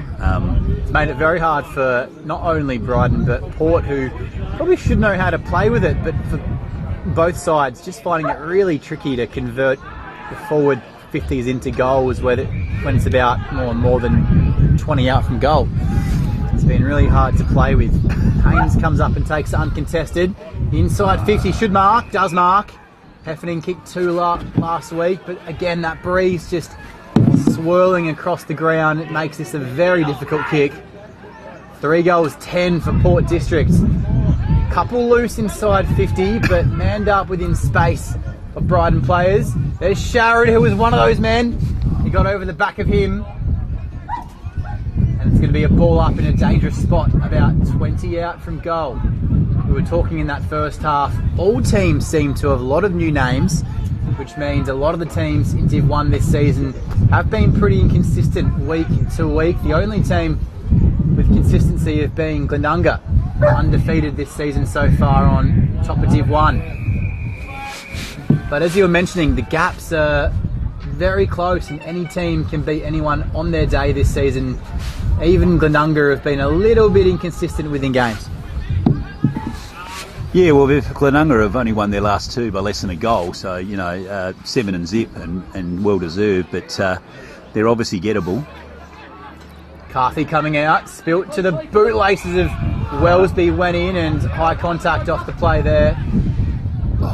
Pretty easy kick. The Wellesby kick floats, mark that if you can. Tarker's given away about 2 feet on the direct opponent. Free kick advantage going the way of Tommy Carter for Port, over the back. Who's waiting down in the goal square? Karate chop goal! Heffernan's got a couple now. That's his first of the day. Pardon me. And they just closed that gap in on the Sporto and Hahn scoreboard. So just edging their way back. Ball over the back of the initial contest. A bit unlucky for Brighton. But it's game on again now. Yep, Brighton have just got to try and get the ball forward here and hold it in like they did in the first quarter in particular. So that midfield mix as well. You've got Jakey Tarker in there, O'Loughlin, Johncock as well. Some real spark plugs in there. Yeah. Well, that's sort of, and another new player to the club this year, Matty Reid. Is Carthy in there now as well? Yes, so we've got the A team in there at the minute. Just pushes himself where the club needs him, the captain. You can find him in any part of the ground. Haynes does the same. Back to Carthy, bit of a ping pong exchange in there. Off half back, and they've got the numbers. Brighton should do well to clear. Handball over his head from Rivers. Eyes in the back of his head. Warner, a couple of touches in space of 5 or 10 seconds, just flirting with the boundary, and Bennett couldn't take it. It was punched out of his hands. A few things happening at the club. I see there's a junior event happening this evening as well for Brighton. So last week, of course, a big success was the past Players' Day I saw. Yep, good day. The Pride game for the women as well. They're undefeated, so a lot of success off the field for Brighton this season. Yeah, no, we're going well. That was a good day last week, and a bit more memorabilia now up in the club as well. We got photos and trophy cabinet and honour boards are all up. So it's taken a while, but we're getting there. Looking really good. If you can get down to Brighton club rooms, we let that go. Make it a mission. Looked like a handball. It was pretty well umpired from my perspective. We'll take a look in the Dartfish replay. Tarka off the back of the pack, had a little bit of trouble. Kicked it over his head. He's a genius, the young man. And he got it to Wellesby. That's the goal of the day. It all came from the middle. Handball when he was under immense pressure. Jakey Tarka, the wizard, how he got out of that. We'll take a look on the Dartfish replay, and Wellesby right place, right time, and chalk that down for a Jag Meatworks snag of the day. What did you see there? Some excellent footy from Brighton.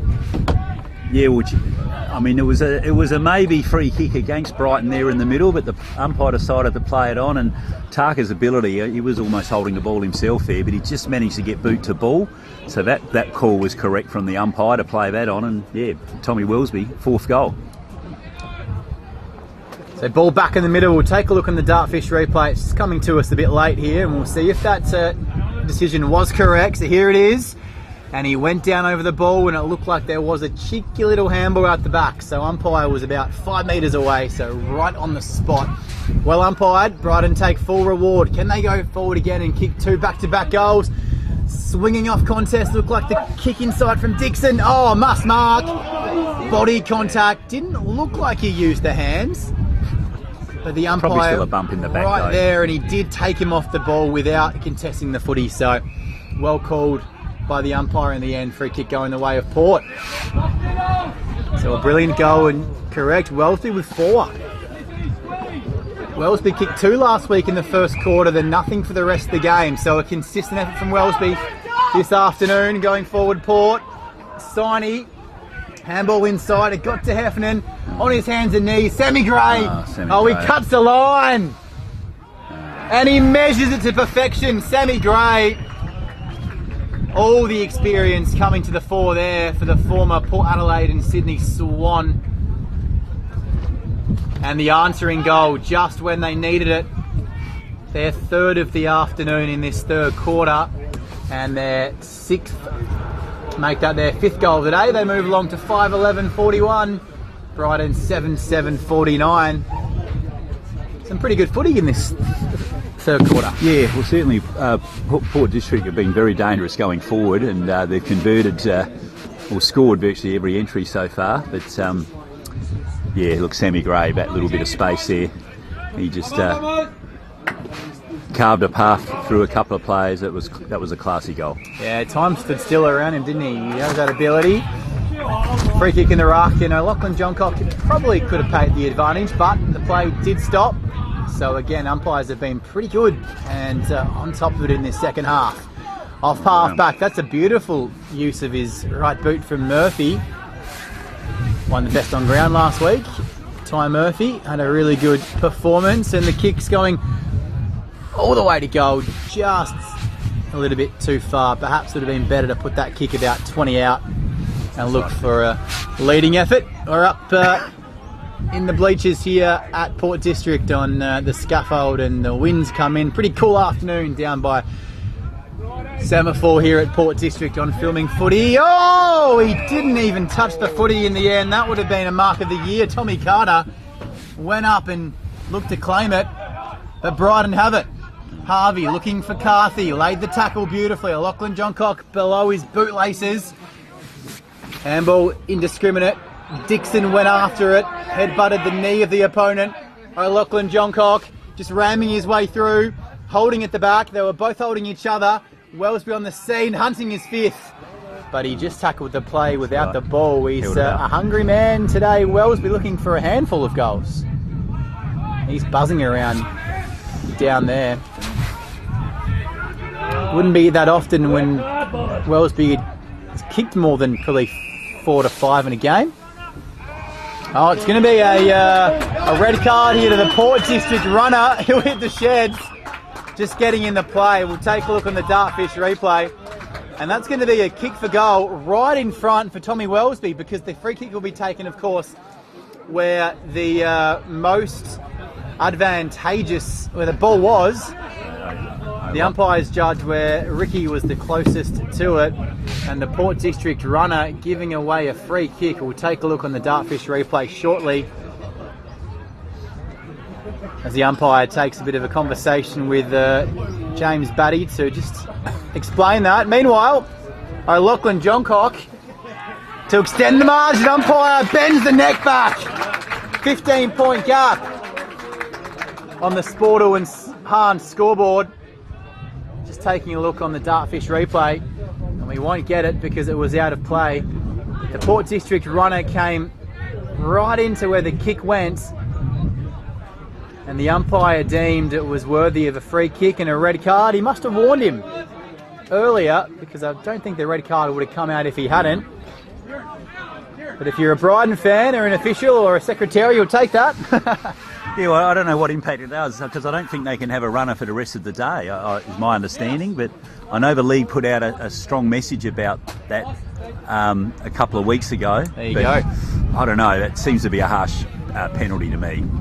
Yeah, you would have thought the umpire would have had a word with the runner in the first half as a bit of a warning before going to a red card punishment. So if that's the case, only the umpire would know, and the runner, I guess. He's infringed again and he'll have an early shower. So we'll just keep an eye on that. It's a big disadvantage for Port, not having a runner out there, the coach's eyes and ears. Well, I guess their voice, out there, running those messages out to players. So Brighton, that's a nice kick, but it's just a bit too far for Wellsby. Waiting at home. Looked like it might have been Dixon coming back in for seconds. Oh, the Brighton runner getting involved now. Runners everywhere here at Port District. Luckily the field umpire was also in the way there.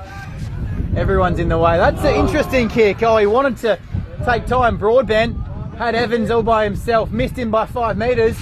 Can Port make him pay the ultimate price? They might. It's Sharrod. Bit of a comedy of errors in the past few minutes here. Runners, players, umpires, they're all getting involved. The idea from Broadbent was right there, but just skewed the kick a bit, and Evans off balance, just couldn't get his skates on. Just wanted to take some time off the clock. 15-point margin, and had a chance to kick another goal. Brighton went back over their head. Here's Sharrod. Oh. Yeah, Louis Sharrod. You'd back him in. Top shelf from Sharrod. All the experience in the world for Port Adelaide, Woodville West Torrens, and 26 league games for the Adelaide Crows as a top-up player. Back full-time for Port District in season 2024. And just as Brighton looked to make a gap, Port have just pulled them back in this quarter. It's goal for goal. Yeah. Well, 4 goals to 2 this quarter, but... So it does look like, they pulled it up, but the umpire just leaning on the side of leniency as the Port District, or new Port District runner, had sprinted onto the field. Well, I don't think that's the thing, though. Brighton did want a free kick, and I think you called it perfectly. They're not allowed a runner for the rest of the day, so it should have been a free kick, I would have thought. They might be on their last of 5 or 6 warnings in this game. The play goes on though. Here's Cockatoo Collins for Port. Well played. Can they string together a couple in a row? Ooh, he put his head down as soon as it left the boots. That was Nash Haynes. He expects a lot better. The alarm bells and red lights were going off for Brett Backwell. Haynes follows through with the elbow. Mark taken uncontested by Carthy. Umpires just putting their mark on this game, but just paying things that are there. That's all they can do. Haynes did follow through as Brighton look to consolidate the possession. Coming up the ground, Chalmers on the wing. He goes inside to Plenty instead. Whichever team can just get a couple of back-to-back goals might just win this one, you sense. Yep. Warner's there, he waits down, elects to go at the last second. Here he is, smart player, finds himself with the ball lands. Got it out. Carthy got it out, Warner runs onto it again. Oh. He's lifting, that means Brighton are. Oh, Borky took on way too much. He took on a couple of tackles there, he got through the first. And then he didn't give the ball back. The umpires just making sure they make their mark. But again, it was there. Took on the tackle, took on a second. Ferns wrapped him up, holding the ball, didn't give the ball back. 25 metres, all the way inside forward 50. Cockadoo Collins, put it in the book. He's been a goal machine for District this season. And all those goals we were missing in the first half, it's a goal fest in this third quarter.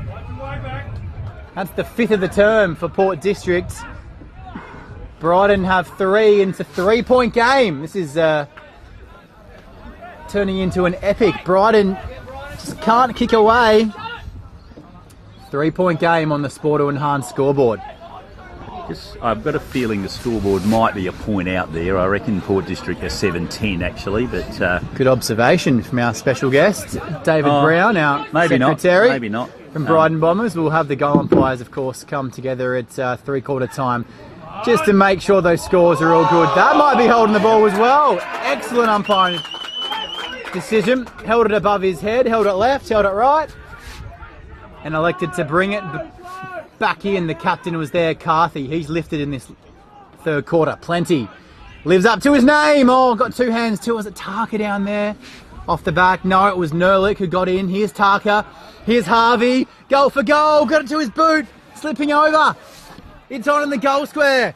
Oh, he might have got a bit of high contact, but it wasn't in a tackling motion, so the umpire said play on. Might have hit the thigh of the Port District player, Haynes. No time to waste. This third quarter is an epic. One hand to a Cockadoo Collins, most recent goal scorer for District. Hands up. Oh, nice dance move. Warner's handball had to hit. He went back for it. Spilled his way. Warner off half back. Uses it beautifully. Usually half volley Harvey. No, that can't be holding the ball. Umpire circling and he's pinged him. No genuine attempt, he said. Unlucky. Kick had to hit. Didn't. Pinged holding the ball. Haynes from 55. The bazooka of a left foot. Here's Lysaid. Oh, it looked awkward. But the Districts have hit the front.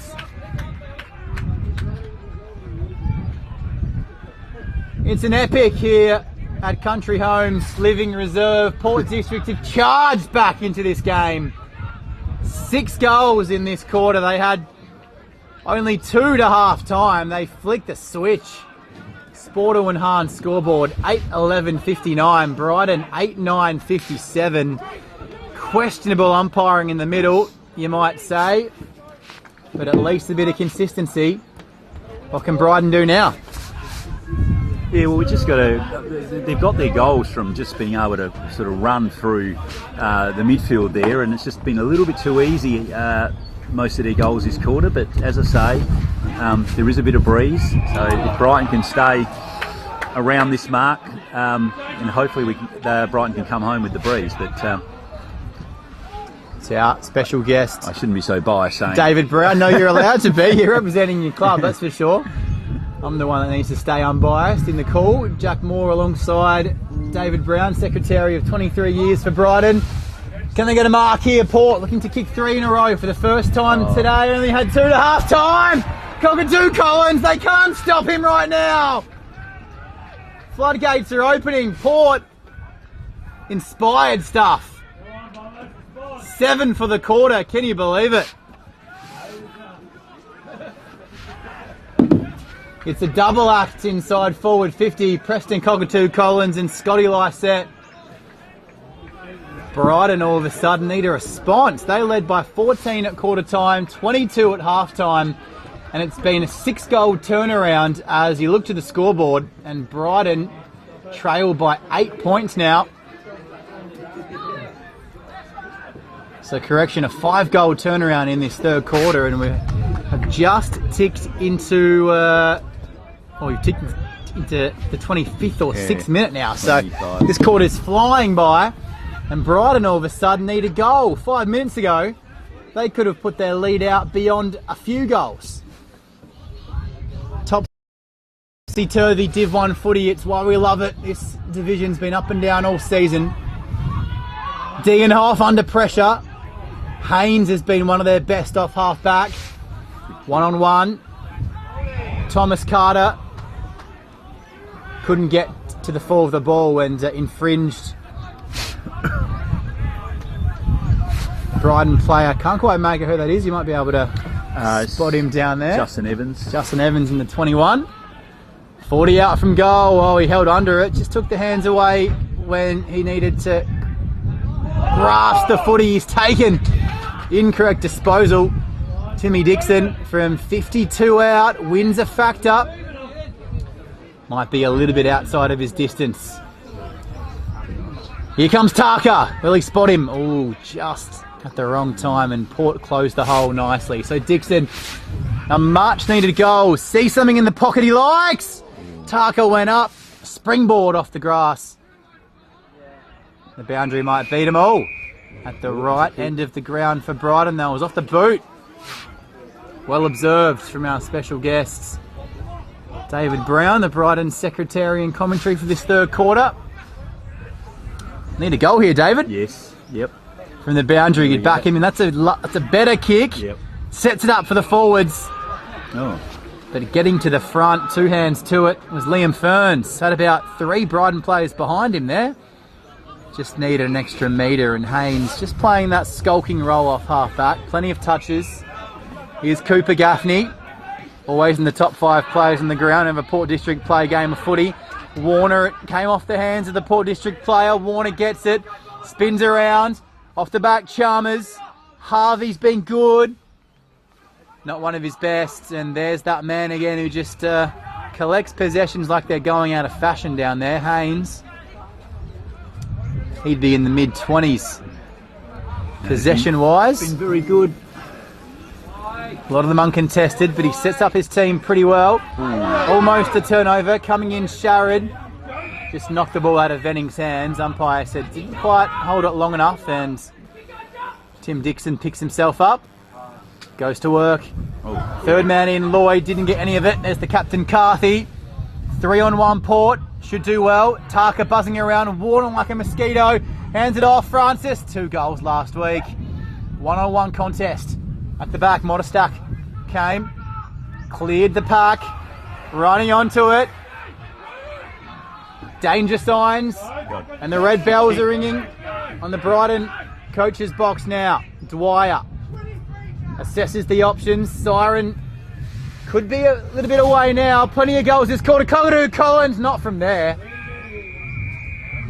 Gee, that would have put the exclamation mark on a Port District's quarter. I think with the quarter he's had, he was entitled to have a crack there. So 100%. He has lifted a little bit anonymous in that second quarter. Cockatoo Collins. He's kicked 7 goals in 3 games. The son of Shea, former Port Adelaide superstar. Now we've ticked beyond 28 minutes, but as we've said already, there's been 9 goals kicked in this third quarter. So you'd expect a quarter of beyond half an hour. Outer side of the ground, kept in by Lysette, handballed back. Turnover coming, free kick advantage. 1-on-1, Taka, can he weave a web? He's a wizard inside 50. He follows up with a great tackle, but only thing is the player didn't have the footy. Monastack back to Haynes. Here's Matty Rose. That's a smart kick and right on the cusp of three-quarter time as we thank our Brighton expert David Brown, secretary of 23 years. And what a quarter we witnessed. Port District came out firing, and at times Brighton were one goal away of busting it open, and then Port just went bang, bang, bang. They hold an 8-point margin at three-quarter time.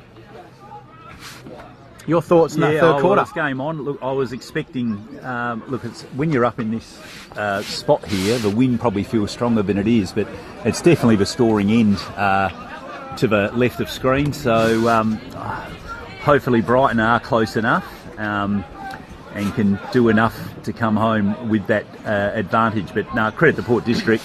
The fact they went from 2-9 to 9-11, 7-2 for the quarter. So. On the back of some great work from Cockatoo Collins and Gray and Lysett, got some handy touches there as well. So and Haynes was outstanding as he has been most of the game. But any side can win from here. Indeed they can. It's going to be a blockbuster third quarter. Goal kickers in that third. Tom Wellesby kicked 2. He's got 5 for the day for Brighton. He's looking for more than a handful. O'Loughlin. And for O'Loughlin, Johncock one of those as well. too. Had one in that quarter. Sorry, Wellesby with 1. He's got 4. And for Port District, Heffernan, Sammy Gray, Louis Sharrood, Cockatoo Collins kicked 2, and Scott Lysett as well. Fourth quarter is coming up next here on Filming Footy.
Welcome back.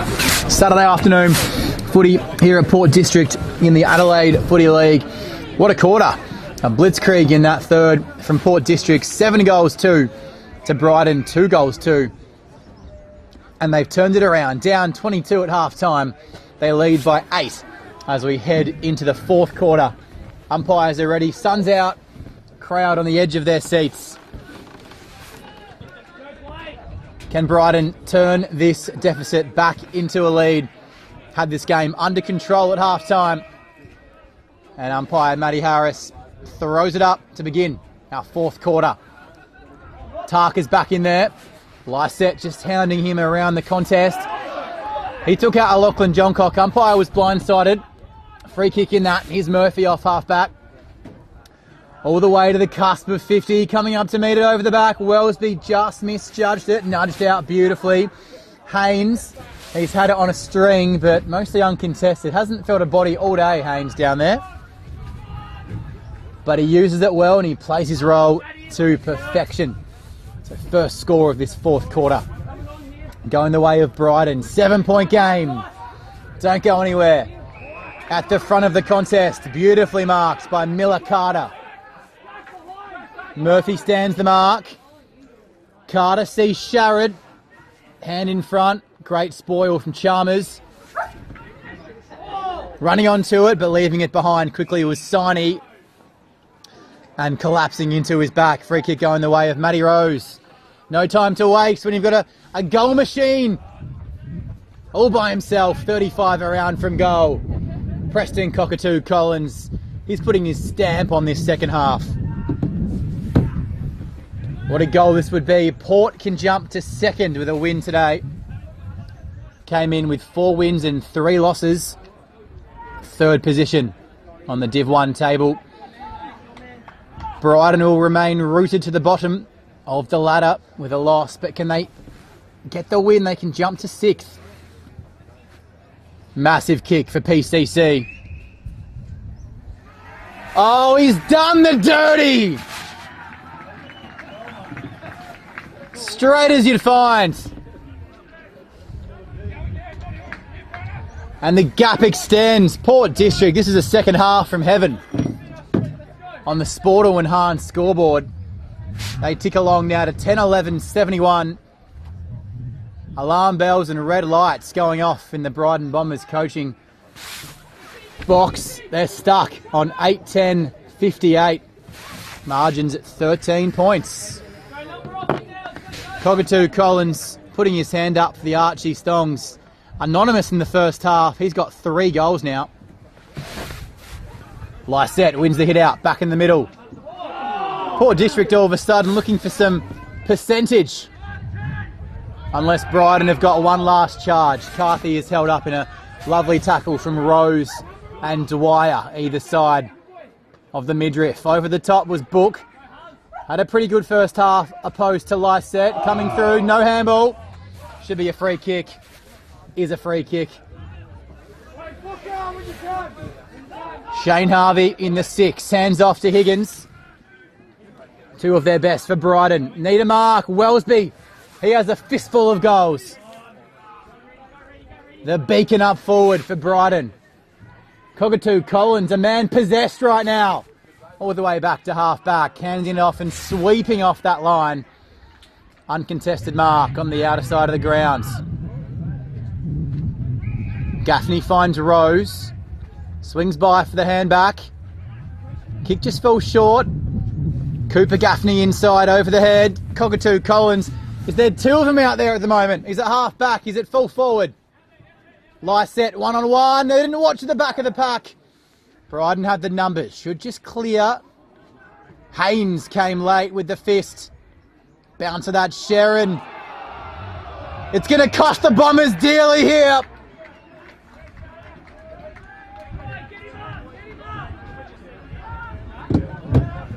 Took possession, made no attempt, elected to lay on the footy, and when you do that, you're in big trouble.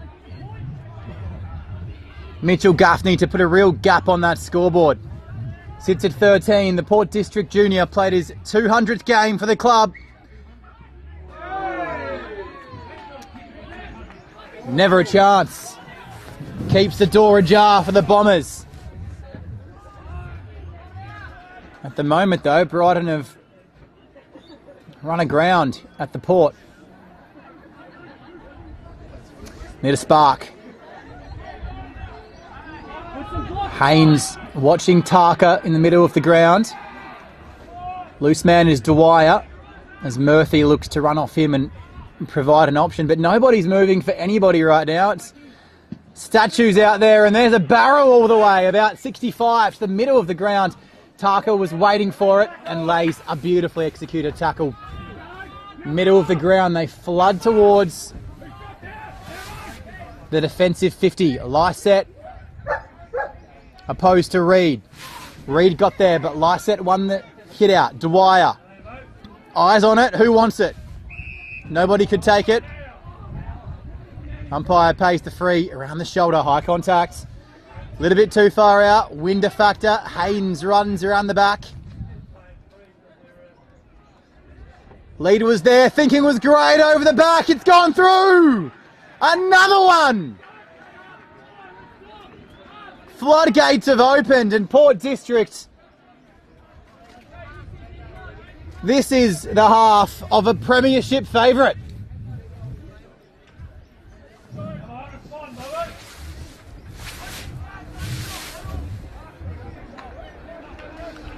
Sportalhan scoreboard 11-12, 78.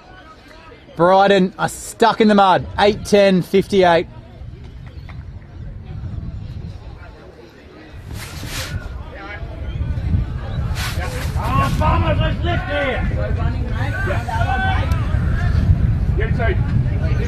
Umpire Harris throws it up. Back in the middle we go. Lyset and Reed. Bombers need the next goal, otherwise this one is done. Still plenty of time to play. 1-on-1 ahead of the Footy. That's a beautiful mark. Last week's best on ground, Murphy. If anybody can spark them to a comeback, it's Ty Murphy in those fluoro boots. Short option's the best. Carthy just can't break through this Port structure. They've zoned up beautifully in their manning space. And there's the favourite for the best and fairest in the pre-season, Scotty Lyset. Round the back, Haynes. Coming up to meet it. Hands nowhere near it, but eyes focus on the Footy from O'Loughlin Johncock. He's trying his best. Those Indigenous socks, I love those. A real flyer in Div 1 Footy, O'Loughlin Johncock. One of Brighton's best, but he can't impact.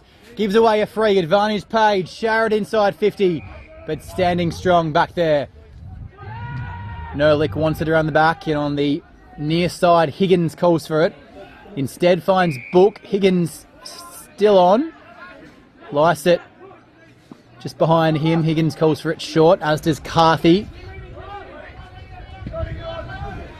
Longer instead. Wellesby's been kept quiet. 3-on-1. Lyset got back. Spinning his way through. Francis had too much time. Wrapped up by Tom Carter. Modestack it was. Winning the free kick all the way to the back. Where are the runners now for the Bombers? Need a goal and need it quickly. Lateral short footy won't work. Warner is one of their runners. Has Carthy on a short option. He's trailed in from behind. Goes to a leading target. Couldn't quite mark it. That one might beat Sam Gray out. It does. So last possession free kick. The ruckman Book had Murphy running by. Should have given it, but Book goes all the way. O'Loughlin Johncock, he touched the clouds. He didn't infringe, and the mark was taken by his teammate.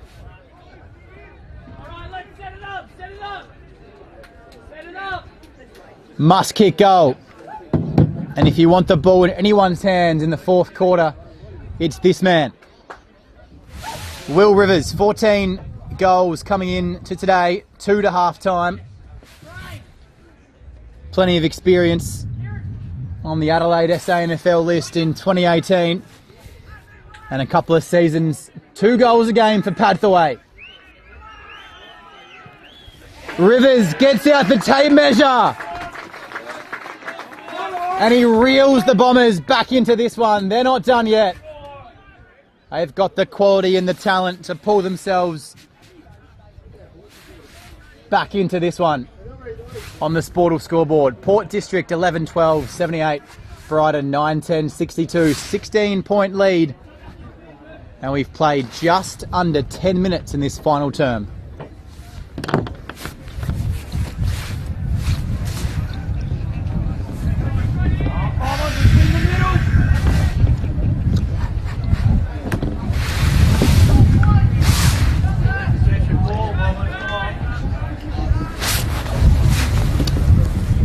Brighton 1 goal away from getting right back in this game. Carthy, inspirational leader.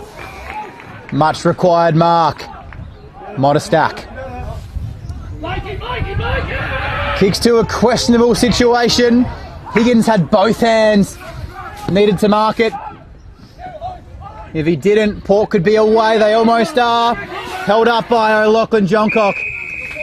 That's inspirational stuff from Ricky. One of their leaders putting on a massive tackle just when it was required. Otherwise, they were out the back with Heffernan. Lyset and Book, boundary throw in, full short. Punched about 30 metres forward of centre by O'Loughlin Johncock. They're out the back. Bennett finds Harvey. Warner's the runner. Carthy from 52 unleashes the cork. Off the side of the boot from Carthy. That would have brought the house down on the Brighton bench. Not done with. Port District have played in fits and spurts. Was that little third quarter effort all they've got, or have they got more in this fourth to put this game to bed? Big strong fist over the back. Bang! Evans came, did the job and jogs back to his spot. Trailed in by his opposing 21 in Sammy McKay. So boundary throw in, 70 around from Brighton's goal.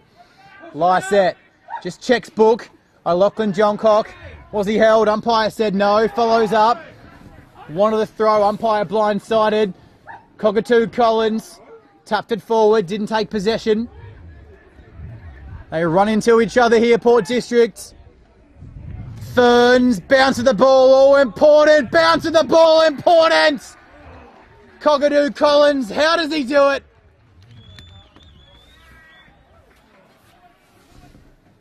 There when they need him. And he sucks the life out of the Brighton balloon. Gap re-established for District and that breathing space for Port on the Sportal scoreboard. 12-12, 84, 9-11, 63, 21-point gap. We've played 12 and a half minutes in this fourth quarter. Cockatoo Collins with 4 second half goals now. Here's Brighton's own hyphen, O'Loughlin Johncock. Through his hands on the kick forward. It came from Rose. Umpire required no prior. Ball pinned. It's a chilly afternoon. And the breeze is swirling around at Port District. Blue sky though, no rain in sight. Free kick in the ruck contest of the umpire's persuasion, going the way of Scotty Lyset. Another goal would just about extinguish the hopes of the Bombers. They've got 4-on-1, no talk. Ground level, Siney. Can he pick it up? The ball behaves. But just ahead of time. The umpire out of zones picked up a free kick off the ball. It'll go the way of the Bombers. The home fans aren't happy with that. But if you see it, pay it. The umpire code, pay the blatant and obvious free kicks. On the whole, the umpires have done a really good job to quell a pretty fiery encounter this afternoon. Let the players win the footy. Reid came across, had both hands on it. Ground level kick smothered off the boot of Bennett.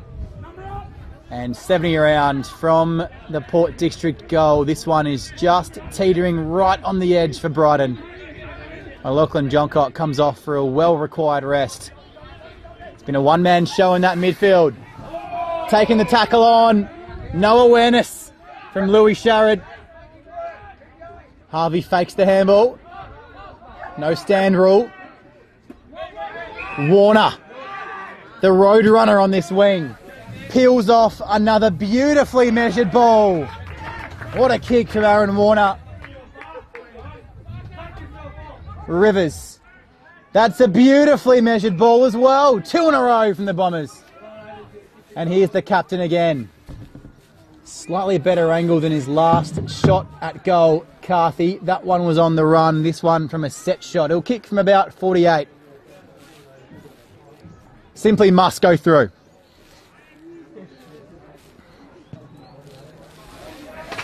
He's learned from the first one, Otis Carthy. Otis puts it through. Just need 1 or 2 more to really ramp up the excitement for the Bombers. They've got work to do. 12-12-84. The Bombers will not lie down. They've got the talent on the park, Brighton. Ricky's back out there now. It's a big boost. Drifting up to half forward. So around the ball, Lysette's in there. Sammy Gray. Jackie Francis in there as well. Goes towards Francis, but it's trailed out there by Gray. Hip and shoulder, nicely done. Running onto it, Rose from District. Cockatoo Collins. And he's gone well and truly over the mark. That is ill-disciplined stuff from the Bombers defender. Scotty Nerlich just trotted about 2 metres forward of the mark. Umpire was right there, but still a tough kick with the swirling breeze. He knew he couldn't kick it. And it held up. The Brighton defender just stopped on his run towards the footy. Fell into the willing grasp of Tommy Carter. His 4th game of the season, but the toughest pocket to kick a goal from. Tommy Carter, if it goes through from here, it might just be District's day.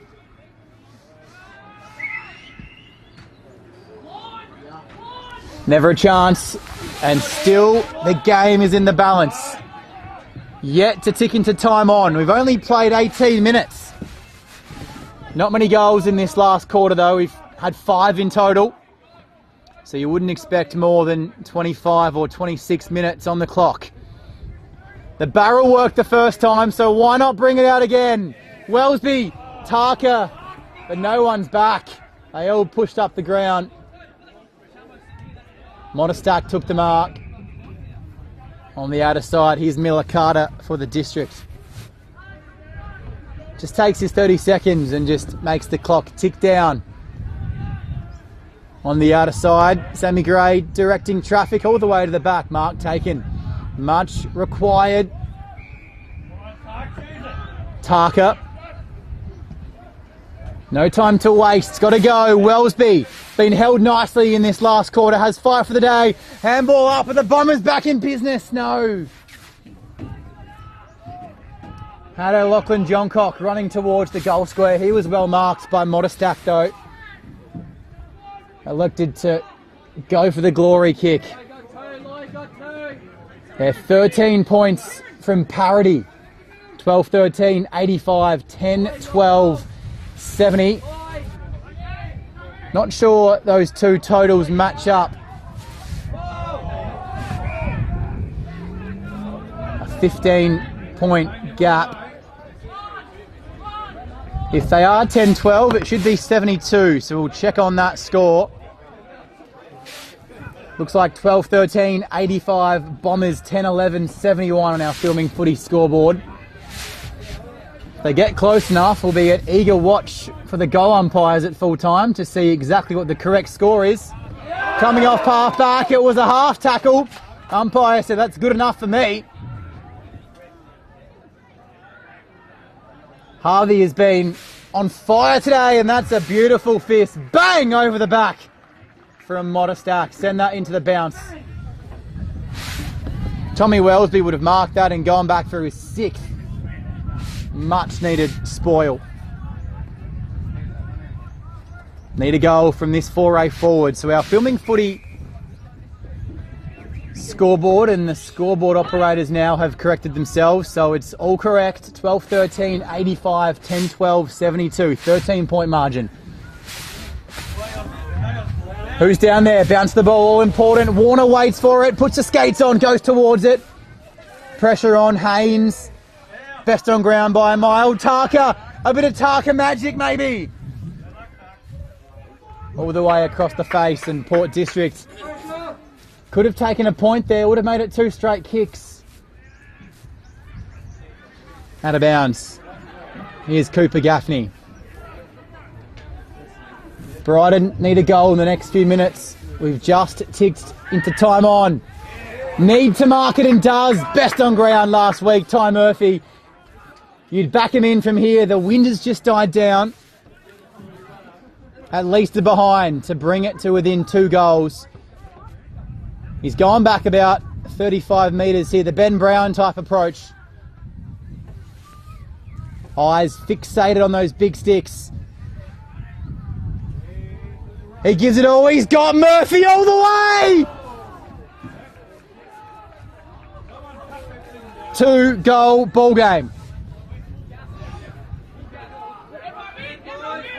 The call of lock it in has never been more important now. Just missed the assignment there, uncontested mark, and they've given away 50 metres out of full-back. Let's check our clock. We've played 21 and a half, almost 22 in this 4th quarter. So Brighton need those couple of goals right now. Ducked into it, wanting to draw the high contact, and umpire said, not going to fool me, holding the ball. Kick need to hit, play on, couldn't hold it. Great spoil from Dixon. Came over the back, and Brighton need to go now. There's no time to waste. Off half back, Tark has got it.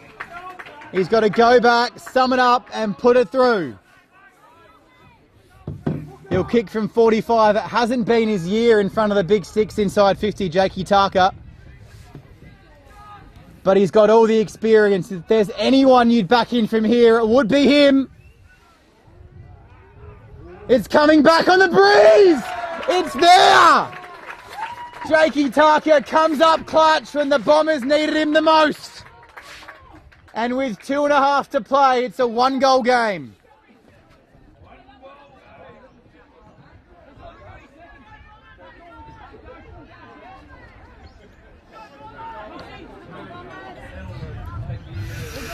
So we've played just under 23 minutes. Might be all of 1.5 minutes of actual game time remaining. 6-goal 4th quarter. The quarter length can't be more than 24 or 25. Grandstand finish, Lyset.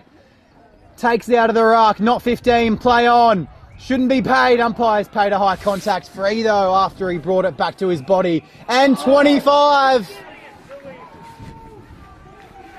Umpire deemed he took it out of his hands.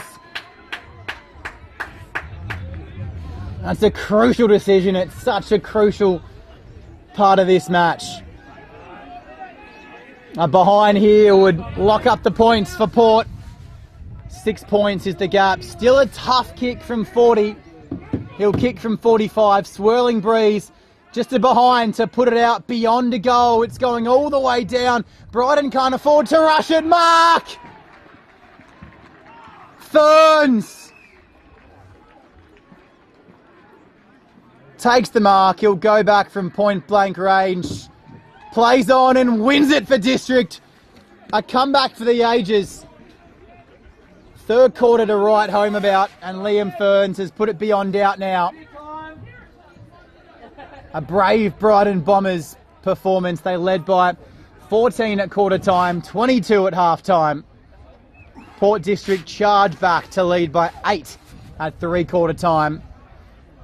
They lead by 12 points now with less than a minute of game time on the clock. Brighton need a miracle here. Is their time?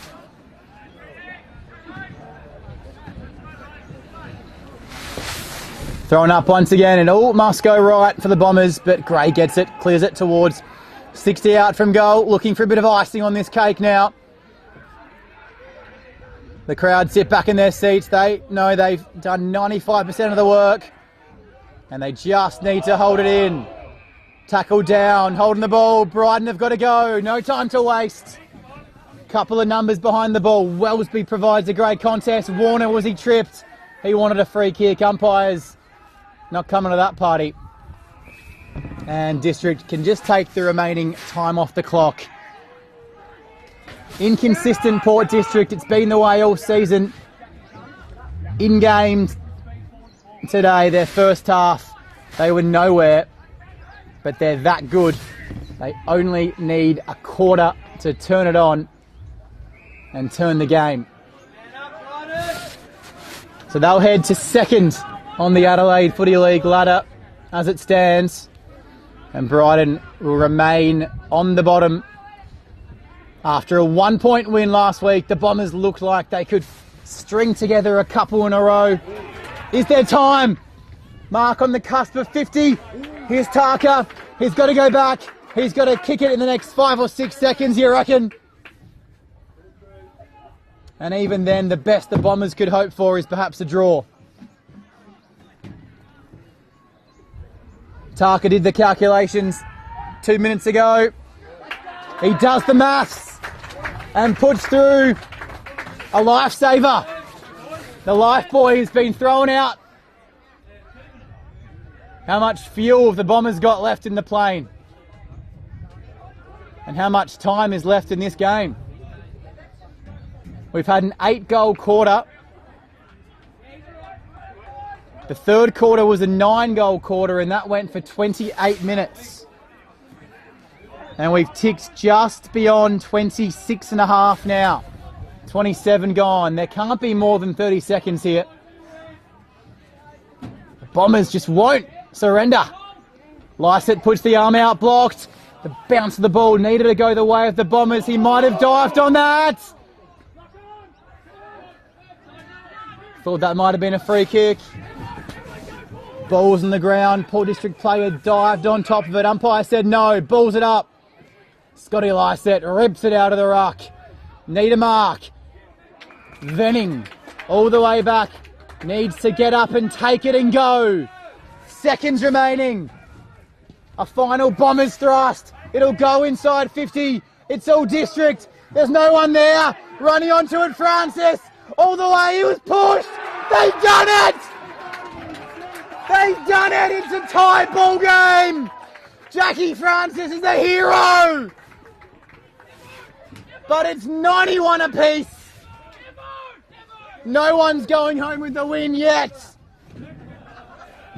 2 goals in a minute. Port had it won and they looked to put the cue in the rack. They put it in the rack too early.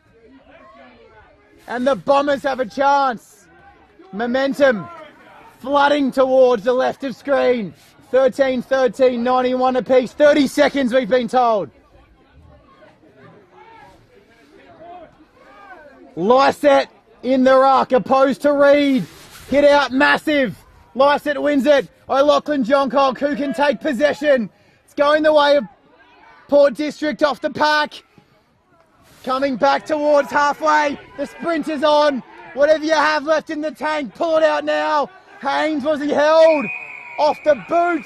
Out of bounds. Whose kick? Port's kick. They take it across the face. Risky move. Uncontested Gaffney. Down to under 20 seconds or so. The siren blower has fallen asleep here. 9-goal quarter. Seconds ticking away. Nobody knows how much time's left.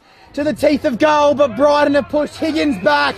No score. Tied ball game. Tarka all the way back to halfback. needs to just put on the boot and go. Fist from the district player, Warner. All the way through. They're out. Here they go. 1-on-1 at the back. Chalmers doesn't get there. He's over the back. Can they get it to him? Dienhoff just pulls the rabbit out of the hat. All the way down. Collision. They collide. Sammy Gray, the wealth of experience. He gets it back. Siren! It's a draw.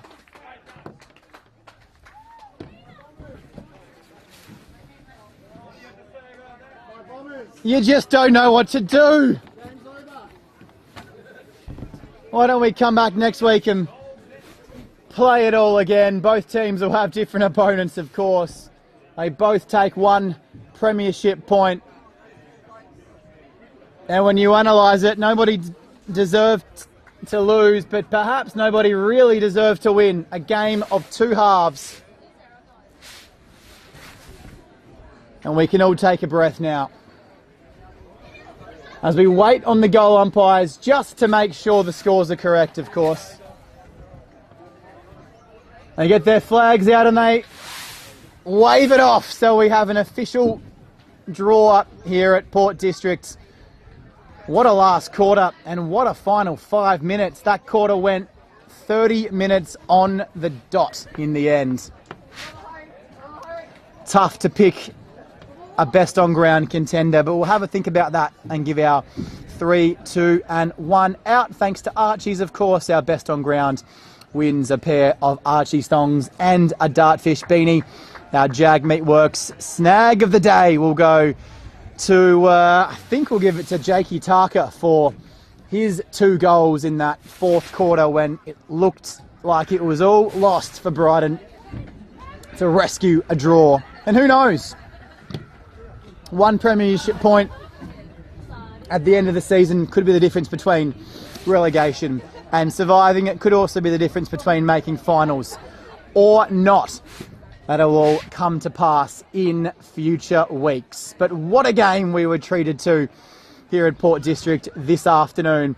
Next week for both these teams, Brighton at home to Broadview, and Port District are on the road as they travel to St. Peter's to take on the old Collegians there. Every game of Adelaide Footy League Div 1 footy can be found on the Filming Footy YouTube page. Of course, the bye next week, those 2 fixtures happening the week after. So everyone can take a breath and recalibrate for the second half of the Adelaide Footy League season. A big thank you to all our sponsors, of course.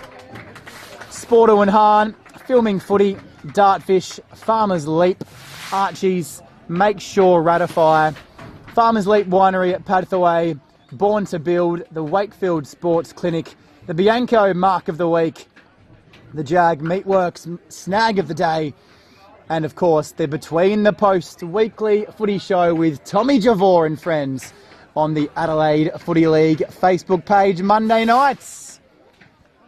That's about it from Port District this afternoon. A topsy-turvy match, and it was all Brighton in the first half. They led by 14 at quarter time and 22 at the half. A third quarter blitz from Port to give themselves an 8-point gap, and they were up by 2 goals with a minute remaining, but 2 goals in the space of 30 seconds meant it wrapped up here 13-13 apiece. The spoils are shared. On behalf of our production crew, it's Jack Moore saying farewell. We'll see you in 2 weeks for more Adelaide Footy League footy.